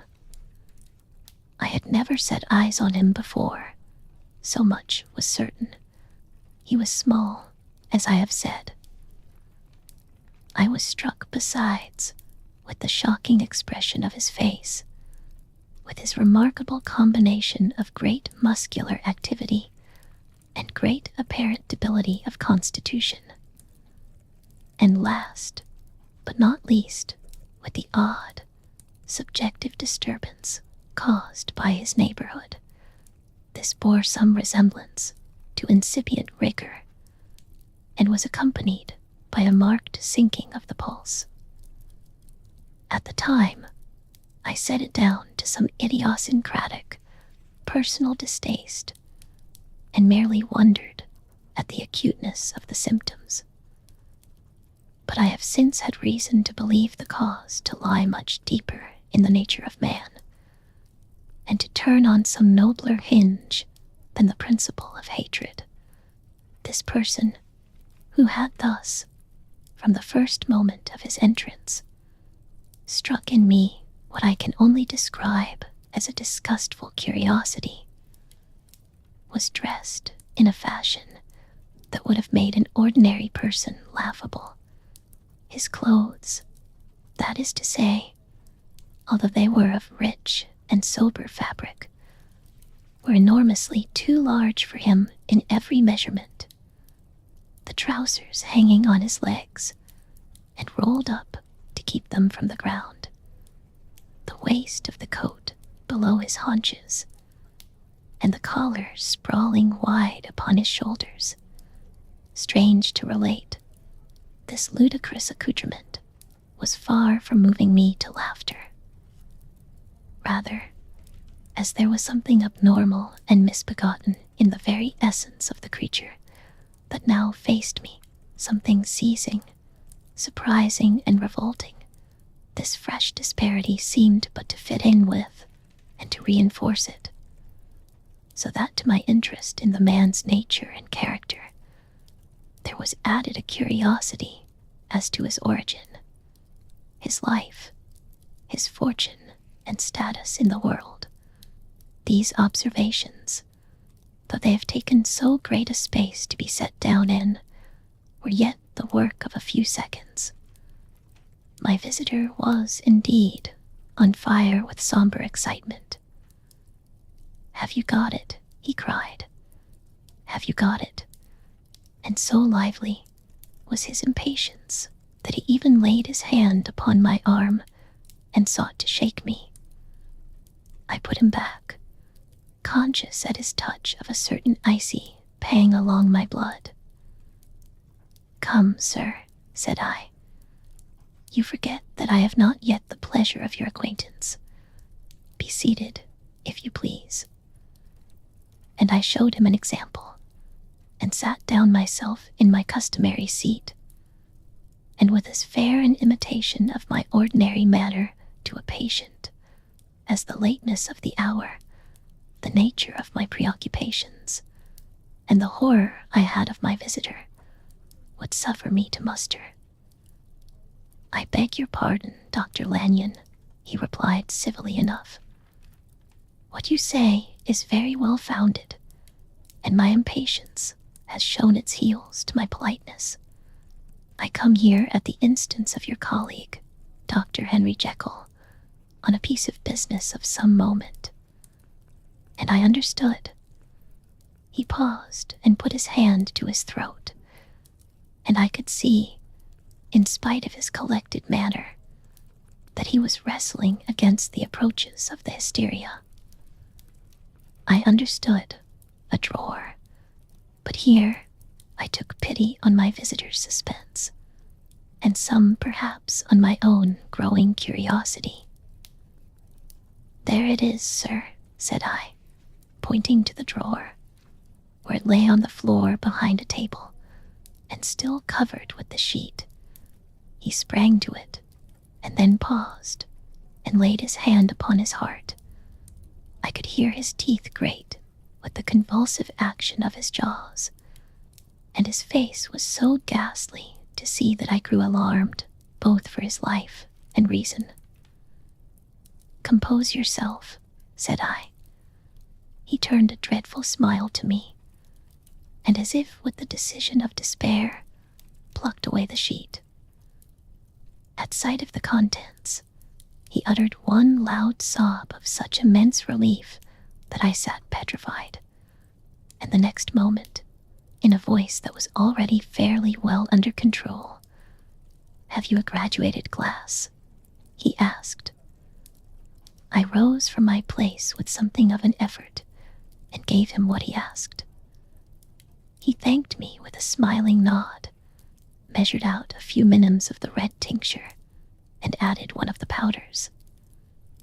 The mixture, which was at first of a reddish hue, began, in proportion as the crystals melted, to brighten in color, to effervesce audibly, and to throw off small fumes of vapor. Suddenly, and at the same moment, the ebullition ceased, and the compound changed to a dark purple, which faded again more slowly to a watery green. My visitor, who had watched these metamorphoses with a keen eye, smiled, set down the glass upon the table, and then turned and looked upon me with an air of scrutiny. "And now," said he, "to settle what remains, will you be wise? Will you be guided? Will you suffer me to take this glass in my hand, and to go forth from your house without further parley? Or has the greed of curiosity too much command of you? Think before you answer, for it shall be done as you decide. As you decide, you shall be left as you were before, and neither richer nor wiser, unless the sense of service rendered to a man in mortal distress may be counted as a kind of riches of the soul. Or, if you shall so prefer to choose, a new province of knowledge and new avenues to fame and power shall be laid open to you, here in this room, upon the instant, and your sight shall be blasted by a prodigy to stagger the unbelief of Satan."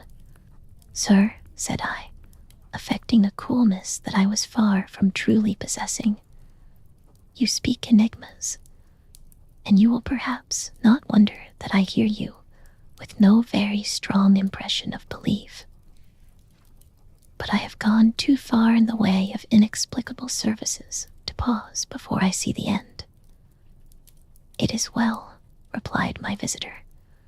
"Lanyon, you remember your vows. What follows is under the seal of our profession.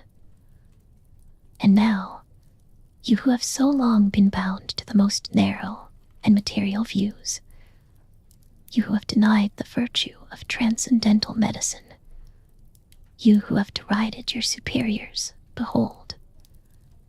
He put the glass to his lips and drank at one gulp. A cry followed. He reeled, staggered, clutched at the table, and held on, staring with injected eyes, gasping with open mouth. And as I looked, there came, I thought, a change. He seemed to swell. His face became suddenly black, and the features seemed to melt and alter. And the next moment, I had sprung to my feet and leaped back against the wall, my arms raised to shield me from that prodigy, my mind submerged in terror. "Oh God," I screamed, and "Oh God," again and again, for there before my eyes, pale and shaken, and half fainting, and groping before him with his hands, like a man restored from death, there stood Henry Jekyll. What he told me in the next hour, I cannot bring my mind to set on paper. I saw what I saw, I heard what I heard, and my soul sickened at it. And yet now, when that sight has faded from my eyes, I ask myself if I believe it, and I cannot answer. My life is shaken to its roots. Sleep has left me. The deadliest terror sits by me at all hours of the day and night, and I feel that my days are numbered, and that I must die, and yet I shall die incredulous. As for the moral turpitude that man unveiled to me, even with tears of penitence, I cannot, even in memory, dwell on it without a start of horror. I will say but one thing, Utterson, and that, if you can bring your mind to credit it, will be more than enough. The creature who crept into my house that night was, on Jekyll's own confession, known by the name of Hyde, and hunted for in every corner of the land as the murderer of Carew. Hasty Lanyon, Henry Jekyll's full statement of the case. I was born in the year 18 to a large fortune, endowed besides with excellent parts, inclined by nature to industry, fond of the respect of the wise and good among my fellow men, and thus, as might have been supposed, with every guarantee of an honorable and distinguished future. And indeed, the worst of my faults was a certain impatient gaiety of disposition, such as has made the happiness of many, but such as I found it hard to reconcile with my imperious desire to carry my head high, and wear a more than commonly grave countenance before the public. Hence it came about that I concealed my pleasures, and that, when I reached years of reflection, and began to look round me and take stock of my progress and position in the world, I stood already committed to a profound duplicity of me. Many a man would have even blazoned such irregularities as I was guilty of, but from the high views that I had set before me, I regarded and hid them with an almost morbid sense of shame. It was thus rather the exacting nature of my aspirations than any particular degradation in my faults that made me what I was, and, with even a deeper trench than in the majority of men, severed in me those provinces of good and ill which divide and compound man's dual nature. In this case, I was driven to reflect deeply and inveterately on that hard law of life, which lies at the root of religion, and is one of the most plentiful springs of distress.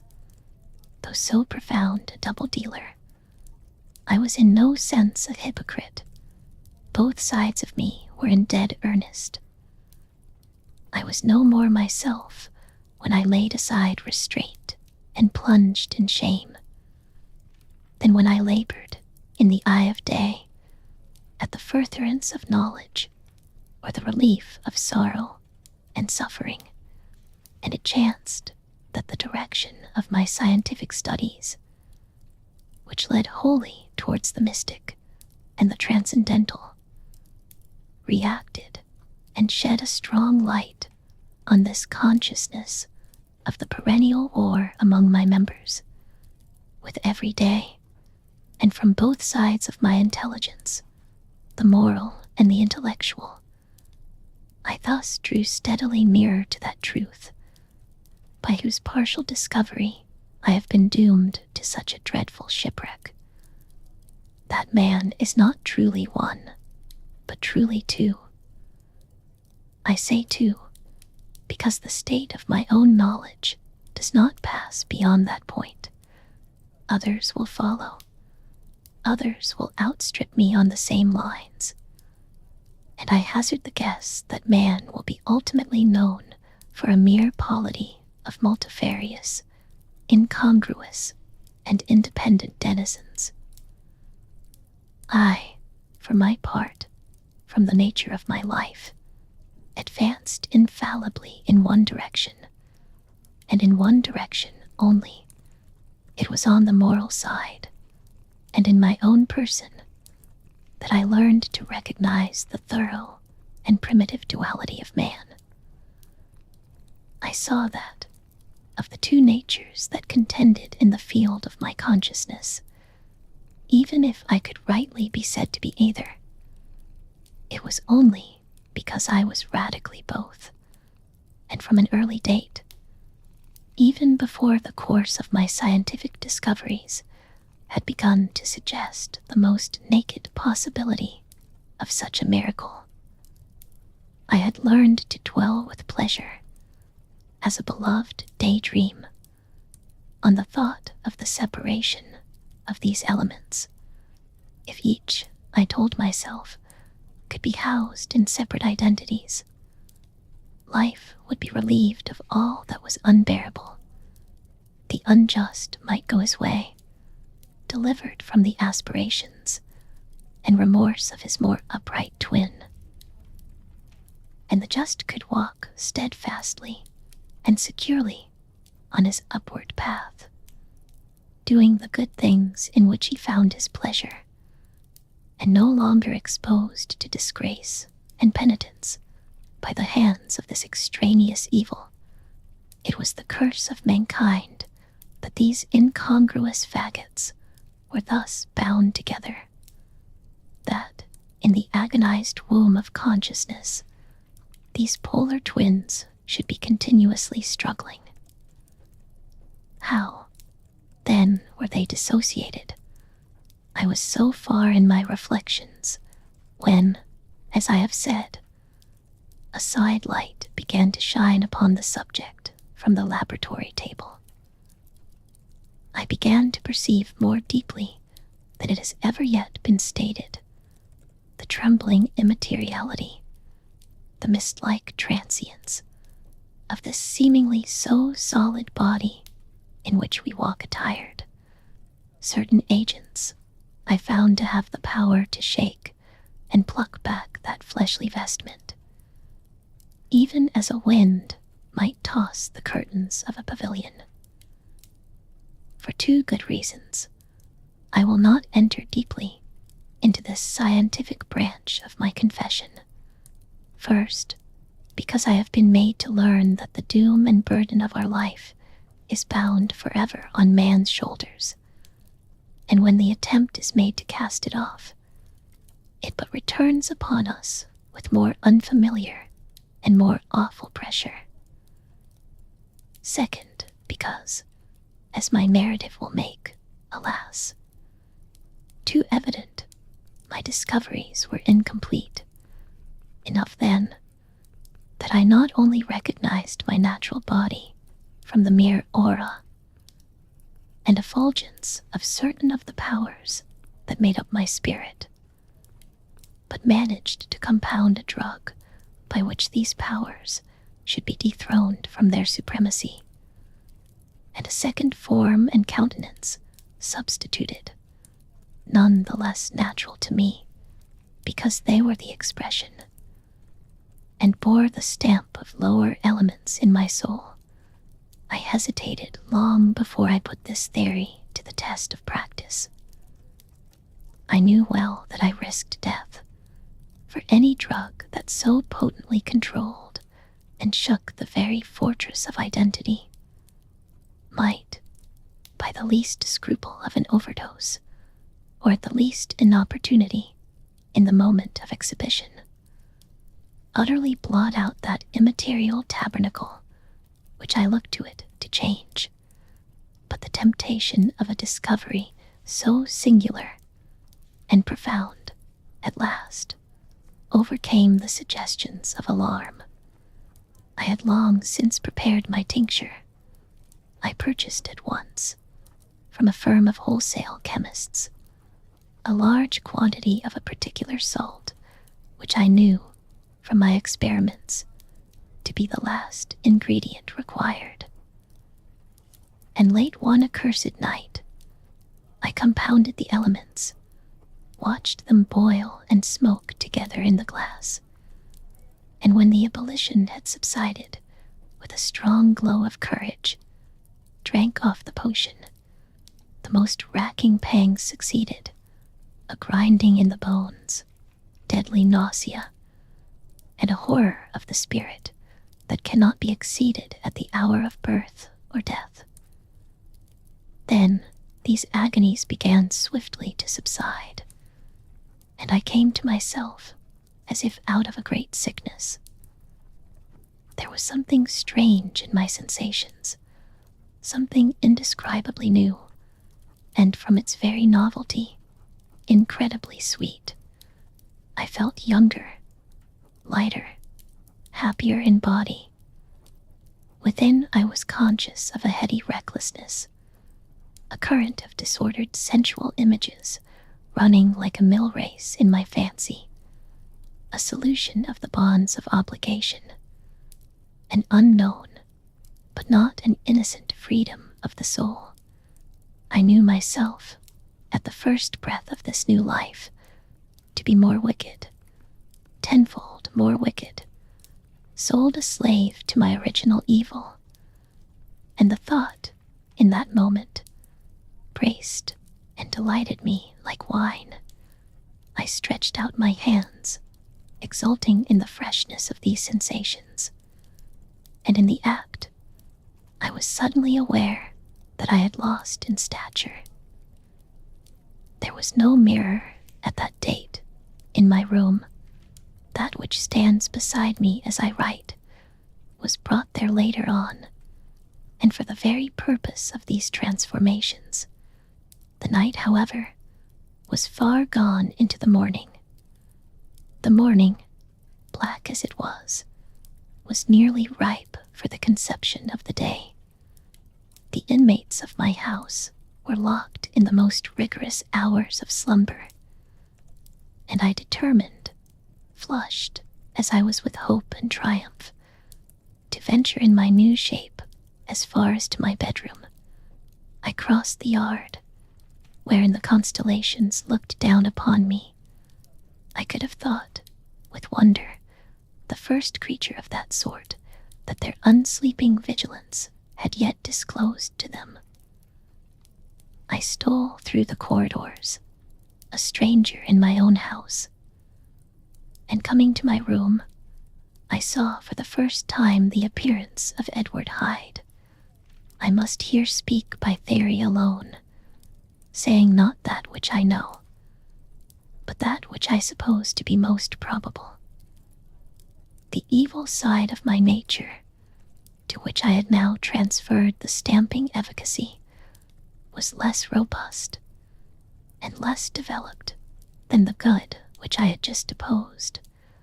Again, in the course of my life, which had been, after all, 9/10 a life of effort, virtue, and control, it had been much less exercised and much less exhausted.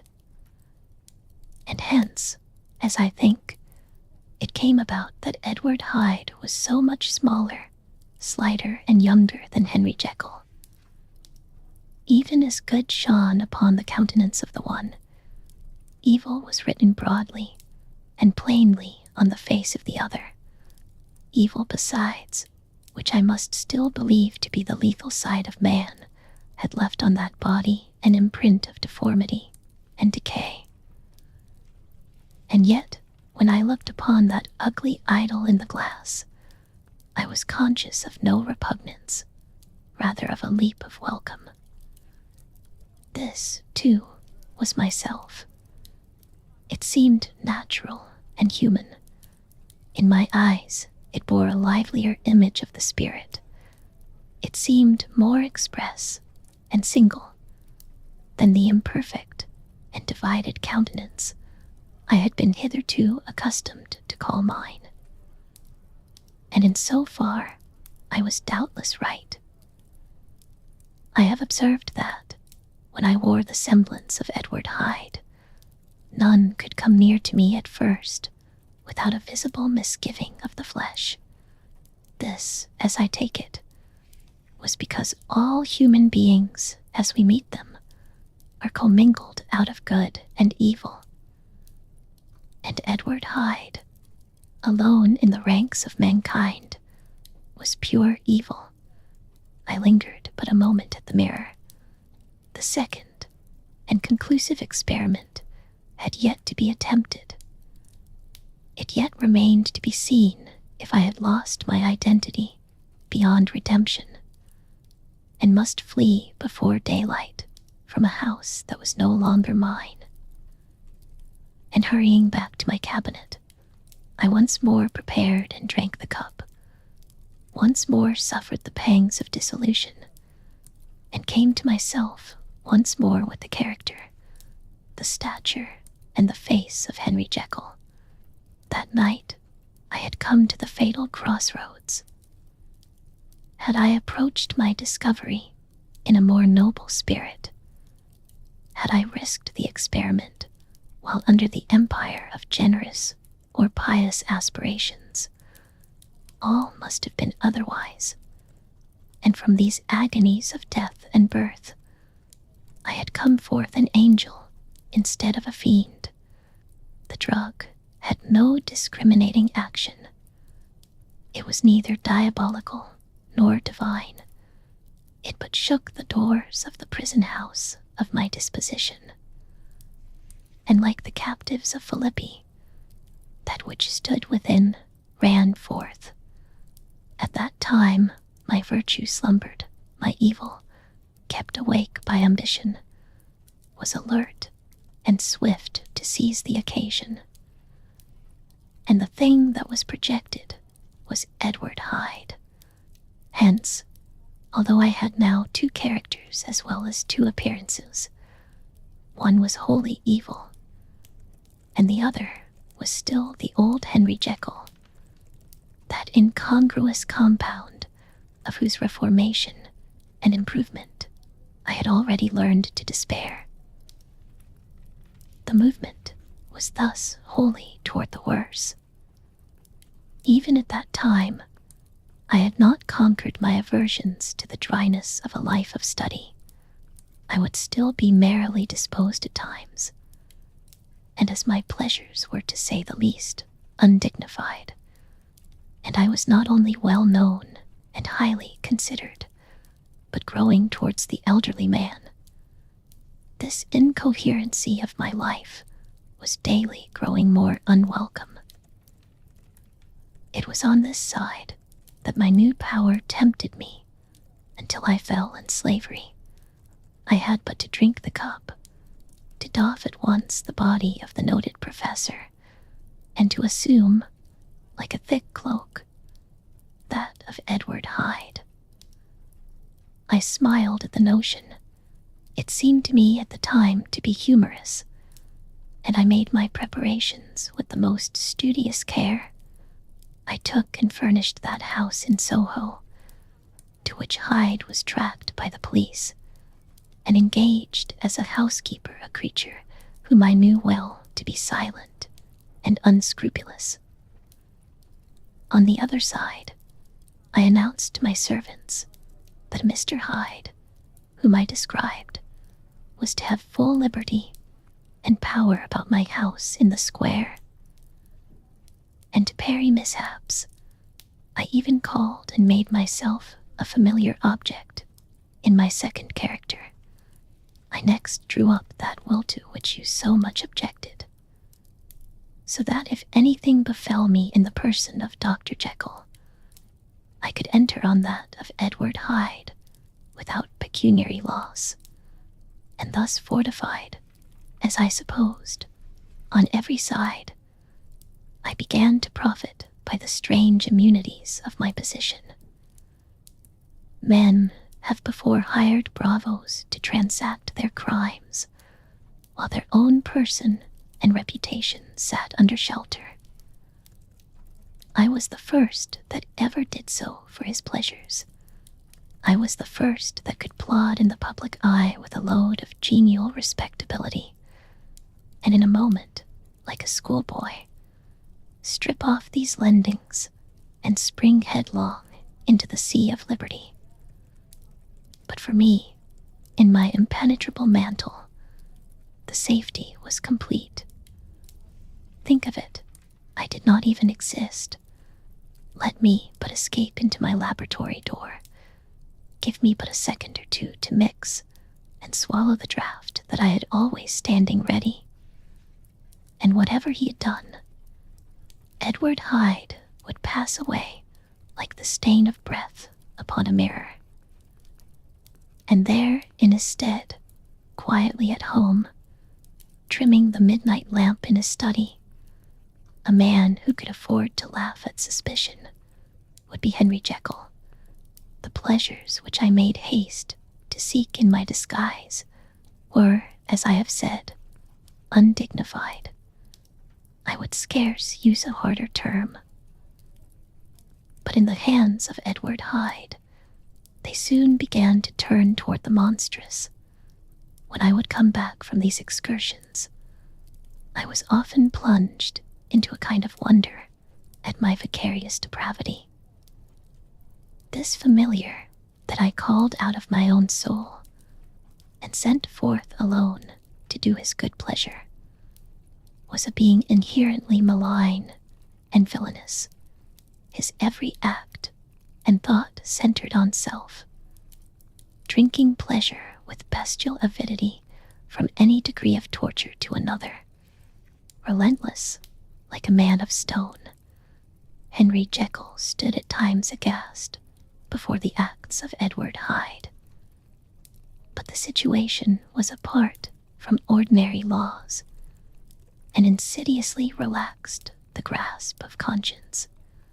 It was Hyde, after all, and Hyde alone, that was guilty. Jekyll was no worse. He woke again to his good qualities seemingly unimpaired. He would even make haste, where it was possible, to undo the evil done by Hyde. And thus his conscience slumbered into the details of the infamy at which I thus connived, for even now I can scarce grant that I committed it. I have no design of entering. I mean but to point out the warnings and the successive steps with which my chastisement approached. I met with one accident which, as it brought on no consequence, I shall no more than mention. An act of cruelty to a child aroused against me the anger of a passer-by, whom I recognized the other day in the person of your kinsman. The doctor and the child's family joined him. There were moments when I feared for my life. And at last, in order to pacify their too just resentment, Edward Hyde had to bring them to the door and pay them in a check drawn in the name of Henry Jekyll. But this danger was easily eliminated from the future by opening an account at another bank in the name of Edward Hyde himself. And when, by sloping my own hand backward, I had supplied my double with a signature, I thought I sat beyond the reach of fate. Some 2 months before the murder of Sir Danvers, I had been out for one of my adventures, had returned at a late hour, and woke the next day in bed with somewhat odd sensations. It was in vain I looked about me. In vain I saw the decent furniture and tall proportions of my room in the square. In vain that I recognized the pattern of the bed curtains and the design of the mahogany frame. Something still kept insisting that I was not where I was, that I had not wakened where I seemed to be, but in the little room in Soho where I was accustomed to sleep in the body of Edward Hyde. I smiled to myself, and in my psychological way, began lazily to inquire into the elements of this illusion, occasionally, even as I did so, dropping back into a comfortable morning doze. I was still so engaged when, in one of my more wakeful moments, my eyes fell upon my hand, now the hand of Henry Jekyll, as you have often remarked, was professional in shape and size. It was large, firm, white, and comely.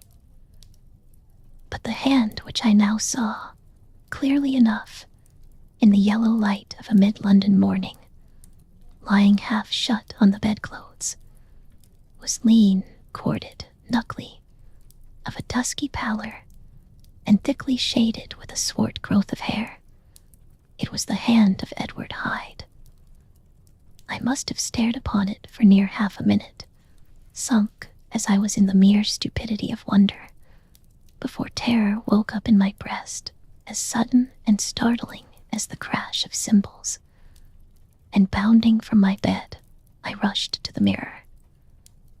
At the sight that met my eyes, my blood was changed into something exquisitely thin and icy. Yes, I had gone to bed Henry Jekyll. I had awakened Edward Hyde.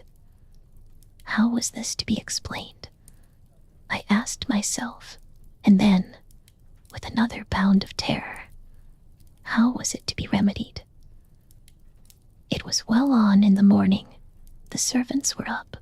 All my drugs were in the cabinet. A long journey down 2 pairs of stairs, through the back passage, across the open court, and through the anatomical theater, from where I was then standing horror-struck. It might indeed be possible to cover my face, but of what use was that, when I was unable to conceal the alteration in my stature? And then, with an overpowering sweetness of relief, it came back upon my mind that the servants were already used to the coming and going of my second self. I had soon dressed, as well as I was able, in clothes of my own size, had soon passed through the house, where Bradshaw stared and drew back at seeing Mr. Hyde at such an hour, and in such a strange array. And 10 minutes later, Dr. Jekyll had returned to his own shape, and was sitting down, with a darkened brow, to make a feint of breakfasting. Small indeed was my appetite.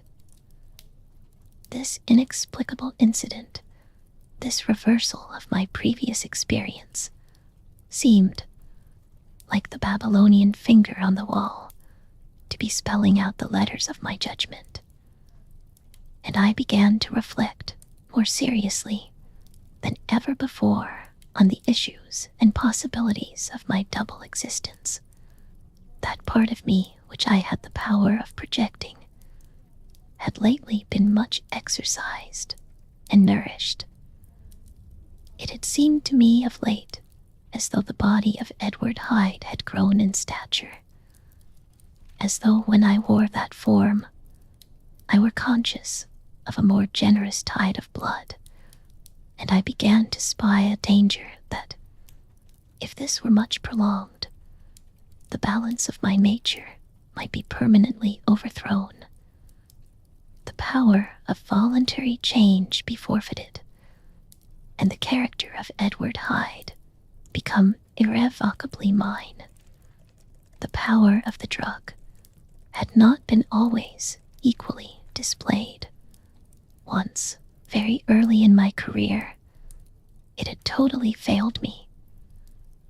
Since then, I had been obliged on more than one occasion to double, and once, with infinite risk of death, to treble the amount.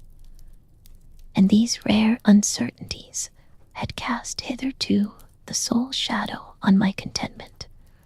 Now, however, and in the light of that morning's accident, I was led to remark that whereas, in the beginning, the difficulty had been to throw off the body of Jekyll, it had of late gradually but decidedly transferred itself to the other side. All things therefore seemed to point to this, that I was slowly losing hold of my original and better self, and becoming slowly incorporated with my second and worse. Between these two, I now felt I had to choose. My two natures had memory in common, but all other faculties were most unequally shared between them. Jekyll, who was composite now with the most sensitive apprehensions, now with a greedy gusto, projected and shared in the pleasures and adventures of Hyde. But Hyde was indifferent to Jekyll, or but remembered him as the mountain bandit remembers the cavern in which he conceals himself from pursuit. Jekyll had more than a father's interest. Hyde had more than a son's indifference. To cast in my lot with Jekyll was to die to those appetites which I had long secretly indulged and had of late begun to pamper. To cast it in with Hyde was to die to 1,000 interests and aspirations, and to become, at a blow and forever, despised and friendless. The bargain might appear unequal, but there was still another consideration in the scales. For while Jekyll would suffer smartingly in the fires of abstinence, Hyde would be not even conscious of all that he had lost. Strange as my circumstances were, the terms of this debate are as old and commonplace as man. Much the same inducements and alarms cast the die for any tempted and trembling sinner, and it fell out with me, as it falls with so vast a majority of my fellows, that I chose the better part, and was found wanting in the strength to keep to it. Yes, I preferred the elderly and discontented doctor, surrounded by friends and cherishing honest hopes, and bade a resolute farewell to the liberty, the comparative youth, the light step, leaping impulses, and secret pleasures that I had enjoyed in the disguise of Hyde.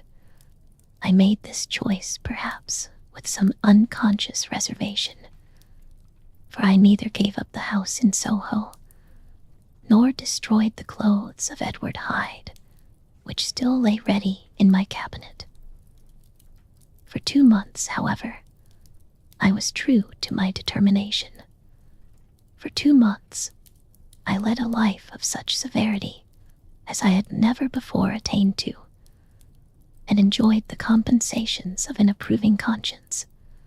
But time began at last to obliterate the freshness of my alarm. The praises of conscience began to grow into a thing of course. I began to be tortured with throes and longings, as of Hyde struggling after freedom. And at last, in an hour of moral weakness, I once again compounded and swallowed the transforming draught. I do not suppose that, when a drunkard reasons with himself upon his vice, he is once out of 500 times affected by the dangers that he runs through his brutish, physical insensibility. Neither had I, long as I had considered my position, made enough allowance for the complete moral insensibility and insensate readiness to evil, which were the leading characters of Edward Hyde. Yet it was by these that I was punished. My devil had been long caged. He came out roaring. I was conscious, even when I took the draught, of a more unbridled, a more furious propensity to ill. It must have been this, I suppose, that stirred in my soul that tempest of impatience with which I listened to the civilities of my unhappy victim. I declare, at least, before God, no man morally sane could have been guilty of that crime upon so pitiful a provocation, and that I struck in no more reasonable spirit than that in which a sick child may break a plaything. But I had voluntarily stripped myself of all those balancing instincts by which even the worst of us continues to walk with some degree of steadiness among temptations. And in my case, to be tempted, however slightly, was to fall. Instantly the spirit of hell awoke in me and raged. With a transport of glee, I mauled the unresisting body, tasting delight from every blow.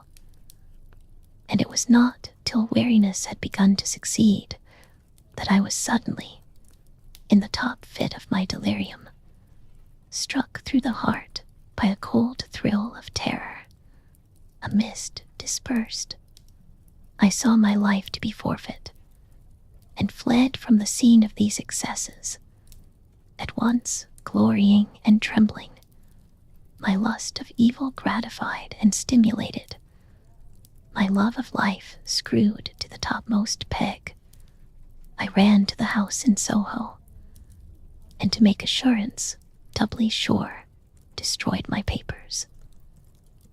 Thence I set out through the lamplit streets, in the same divided ecstasy of mind, gloating on my crime, lightheadedly devising others in the future, and yet still hastening and still hearkening in my wake for the steps of the avenger. Hyde had a song upon his lips as he compounded the draught, and as he drank it, pledged the dead man. The pangs of transformation had not done tearing him before Henry Jekyll, with streaming tears of gratitude and remorse, had fallen upon his knees and lifted his clasped hands to God. The veil of self-indulgence was rent from head to foot. I saw my life as a whole. I followed it up from the days of childhood, when I had walked with my father's hand, and through the self-denying toils of my professional life, to arrive again and again, with the same sense of unreality, at the damned horrors of the evening. I could have screamed aloud.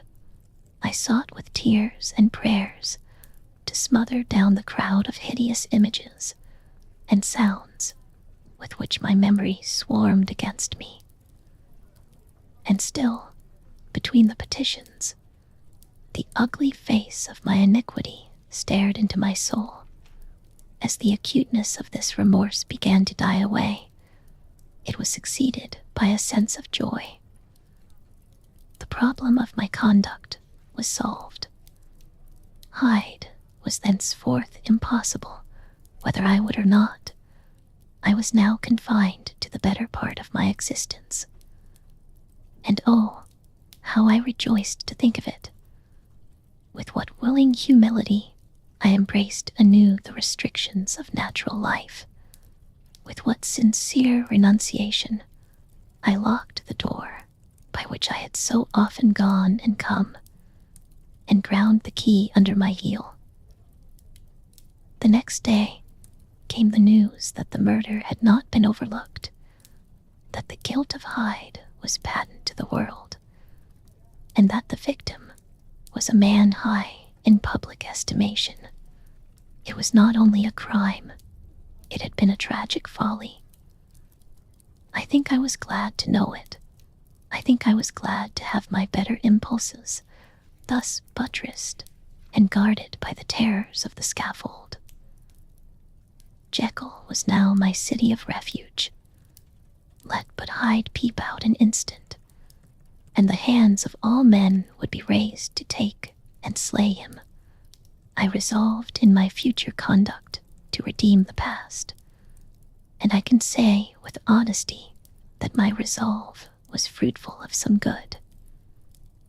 You know yourself how earnestly, in the last months of the last year, I labored to relieve suffering. You know that much was done for others, and that the days passed quietly, almost happily for myself. Nor can I truly say that I wearied of this beneficent and innocent life. I think instead that I daily enjoyed it more completely. But I was still cursed with my duality of purpose. And as the first edge of my penitence wore off, the lower side of me, so long indulged, so recently chained down, began to growl for license. Not that I dreamed of resuscitating Hyde. The bare idea of that would startle me to frenzy, no. It was in my own person that I was once more tempted to trifle with my conscience. And it was as an ordinary secret sinner that I at last fell before the assaults of temptation. There comes an end to all things. The most capacious measure is filled at last. And this brief condescension to my evil finally destroyed the balance of my soul. And yet, I was not alarmed. The fall seemed natural, like a return to the old days before I had made my discovery. It was a fine, clear January day, wet underfoot where the frost had melted, but cloudless overhead. And the Regent's Park was full of winter chirrupings and sweet with spring odors. I sat in the sun on a bench, the animal within me licking the chops of memory, the spiritual side a little drowsed, promising subsequent penitence, but not yet moved to begin. After all, I reflected, I was like my neighbors. And then I smiled, comparing myself with other men, comparing my active goodwill with the lazy cruelty of their neglect. And at the very moment of that vainglorious thought, a qualm came over me, a horrid nausea, and the most deadly shuddering. These passed away and left me faint. And then, as in its turn faintness subsided, I began to be aware of a change in the temper of my thoughts, a greater boldness, a contempt of danger, a solution of the bonds of obligation. I looked down. My clothes hung formlessly on my shrunken limbs. The hand that lay on my knee was corded and hairy. I was once more Edward Hyde. A moment before I had been safe of all men's respect, wealthy, beloved, the cloth laying for me in the dining room at home. And now I was the common quarry of mankind, hunted, houseless, a known murderer, thrall to the gallows. My reason wavered, but it did not fail me utterly. I have more than once observed that, in my second character, my faculties seemed sharpened to a point, and my spirits more tensely elastic. Thus it came about that, where Jekyll perhaps might have succumbed, Hyde rose to the importance of the moment. My drugs were in one of the presses of my cabinet. How was I to reach them? That was the problem that, crushing my temples in my hands, I set myself to solve. The laboratory door I had closed. If I sought to enter by the house, my own servants would consign me to the gallows. I saw I must employ another hand, and thought of Lanyon. How was he to be reached? How persuaded? Supposing that I escaped capture in the streets, how was I to make my way into his presence? And how should I, an unknown and displeasing visitor, prevail on the famous physician to rifle the study of his colleague, Dr. Jekyll? Then I remembered that of my original character. One part remained to me. I could write my own hand, and once I had conceived that kindling spark, the way that I must follow became lighted up from end to end. Thereupon, I arranged my clothes as best I could, and summoning a passing hansom, drove to an hotel in Portland Street, the name of which I chanced to remember. At my appearance, which was indeed comical enough, however tragic a fate these garments covered, the driver could not conceal his mirth. I gnashed my teeth upon him with a gust of devilish fury, and the smile withered from his face, happily for him, yet more happily for myself, for in another instant I had certainly dragged him from his perch. At the inn, as I entered, I looked about me with so black a countenance as made the attendants tremble.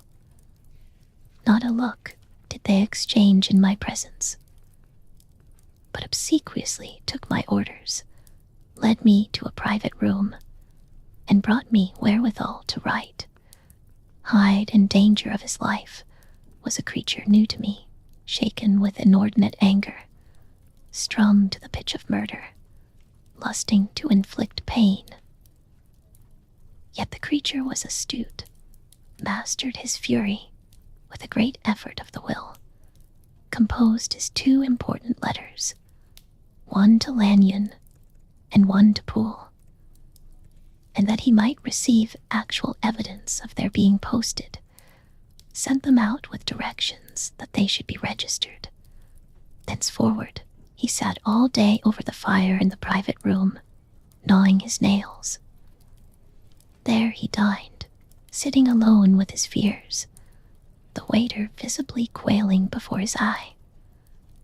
And thence, when the night was fully come, he set forth in the corner of a closed cab, and was driven to and from about the streets of the city.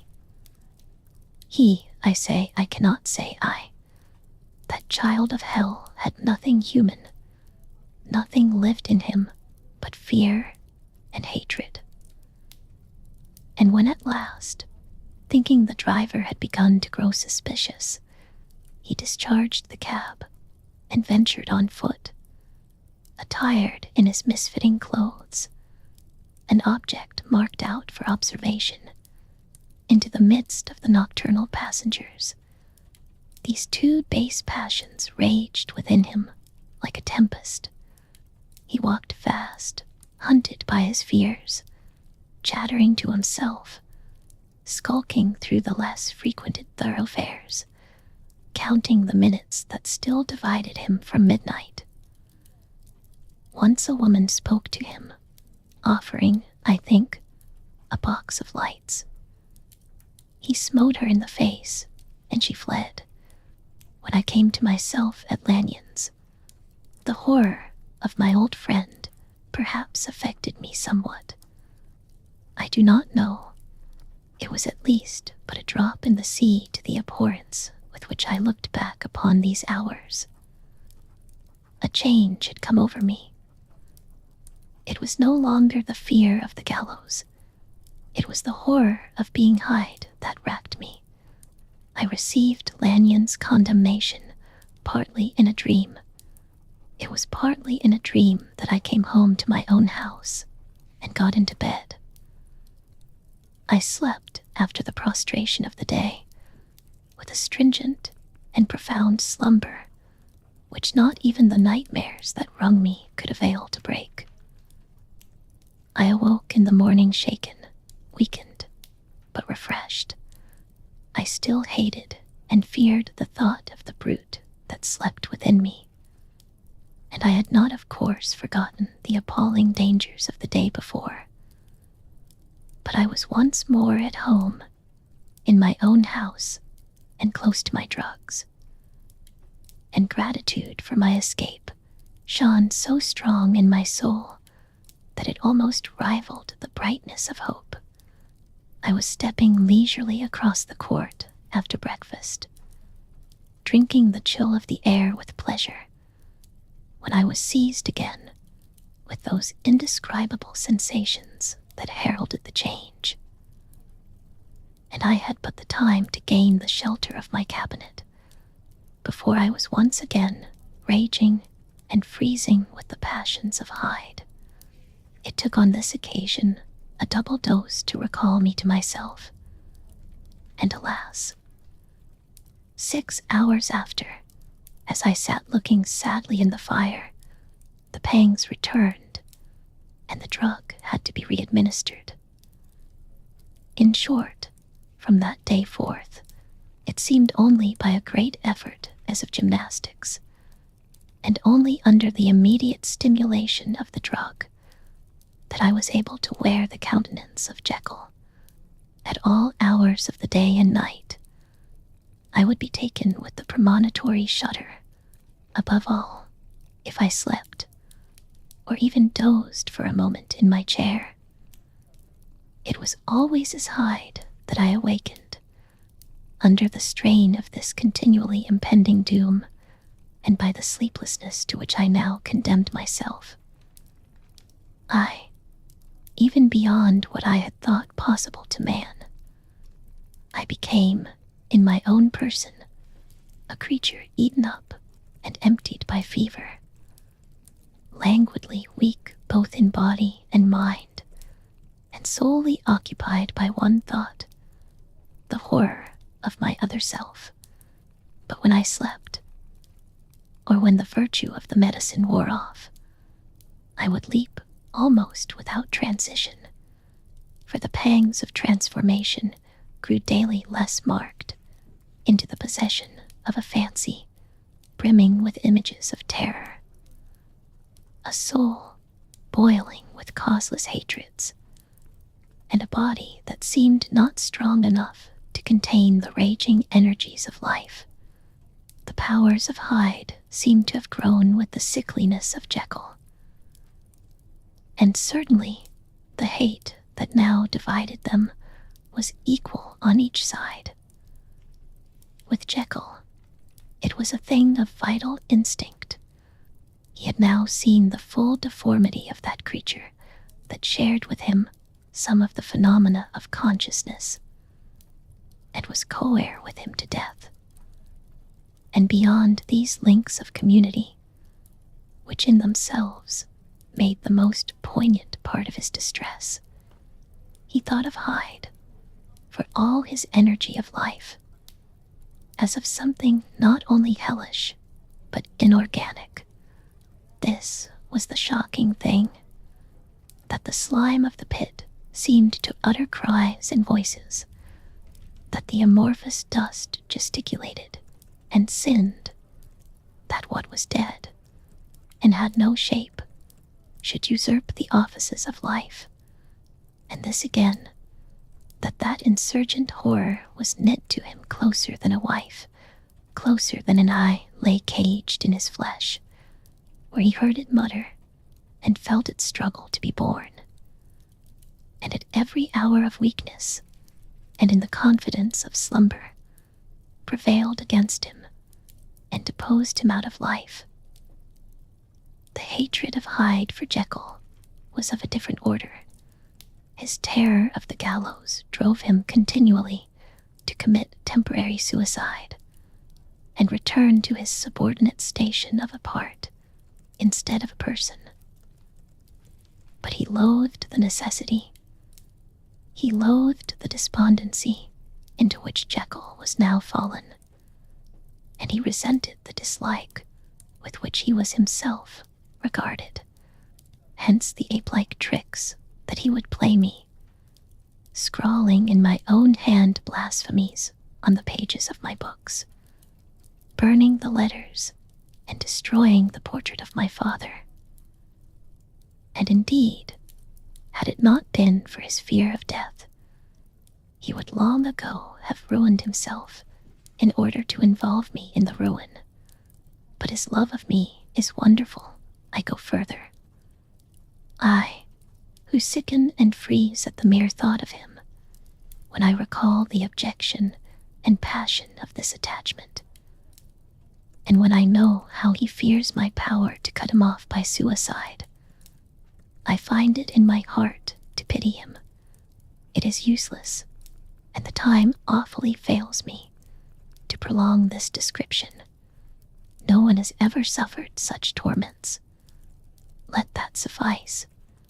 And yet even to these, habit brought not alleviation, but a certain callousness of soul, a certain acquiescence of despair, and my punishment might have gone on for years, but for the last calamity which has now fallen, and which has finally severed me from my own face and nature, my provision of the salt, which had never been renewed since the date of the first experiment, began to run low.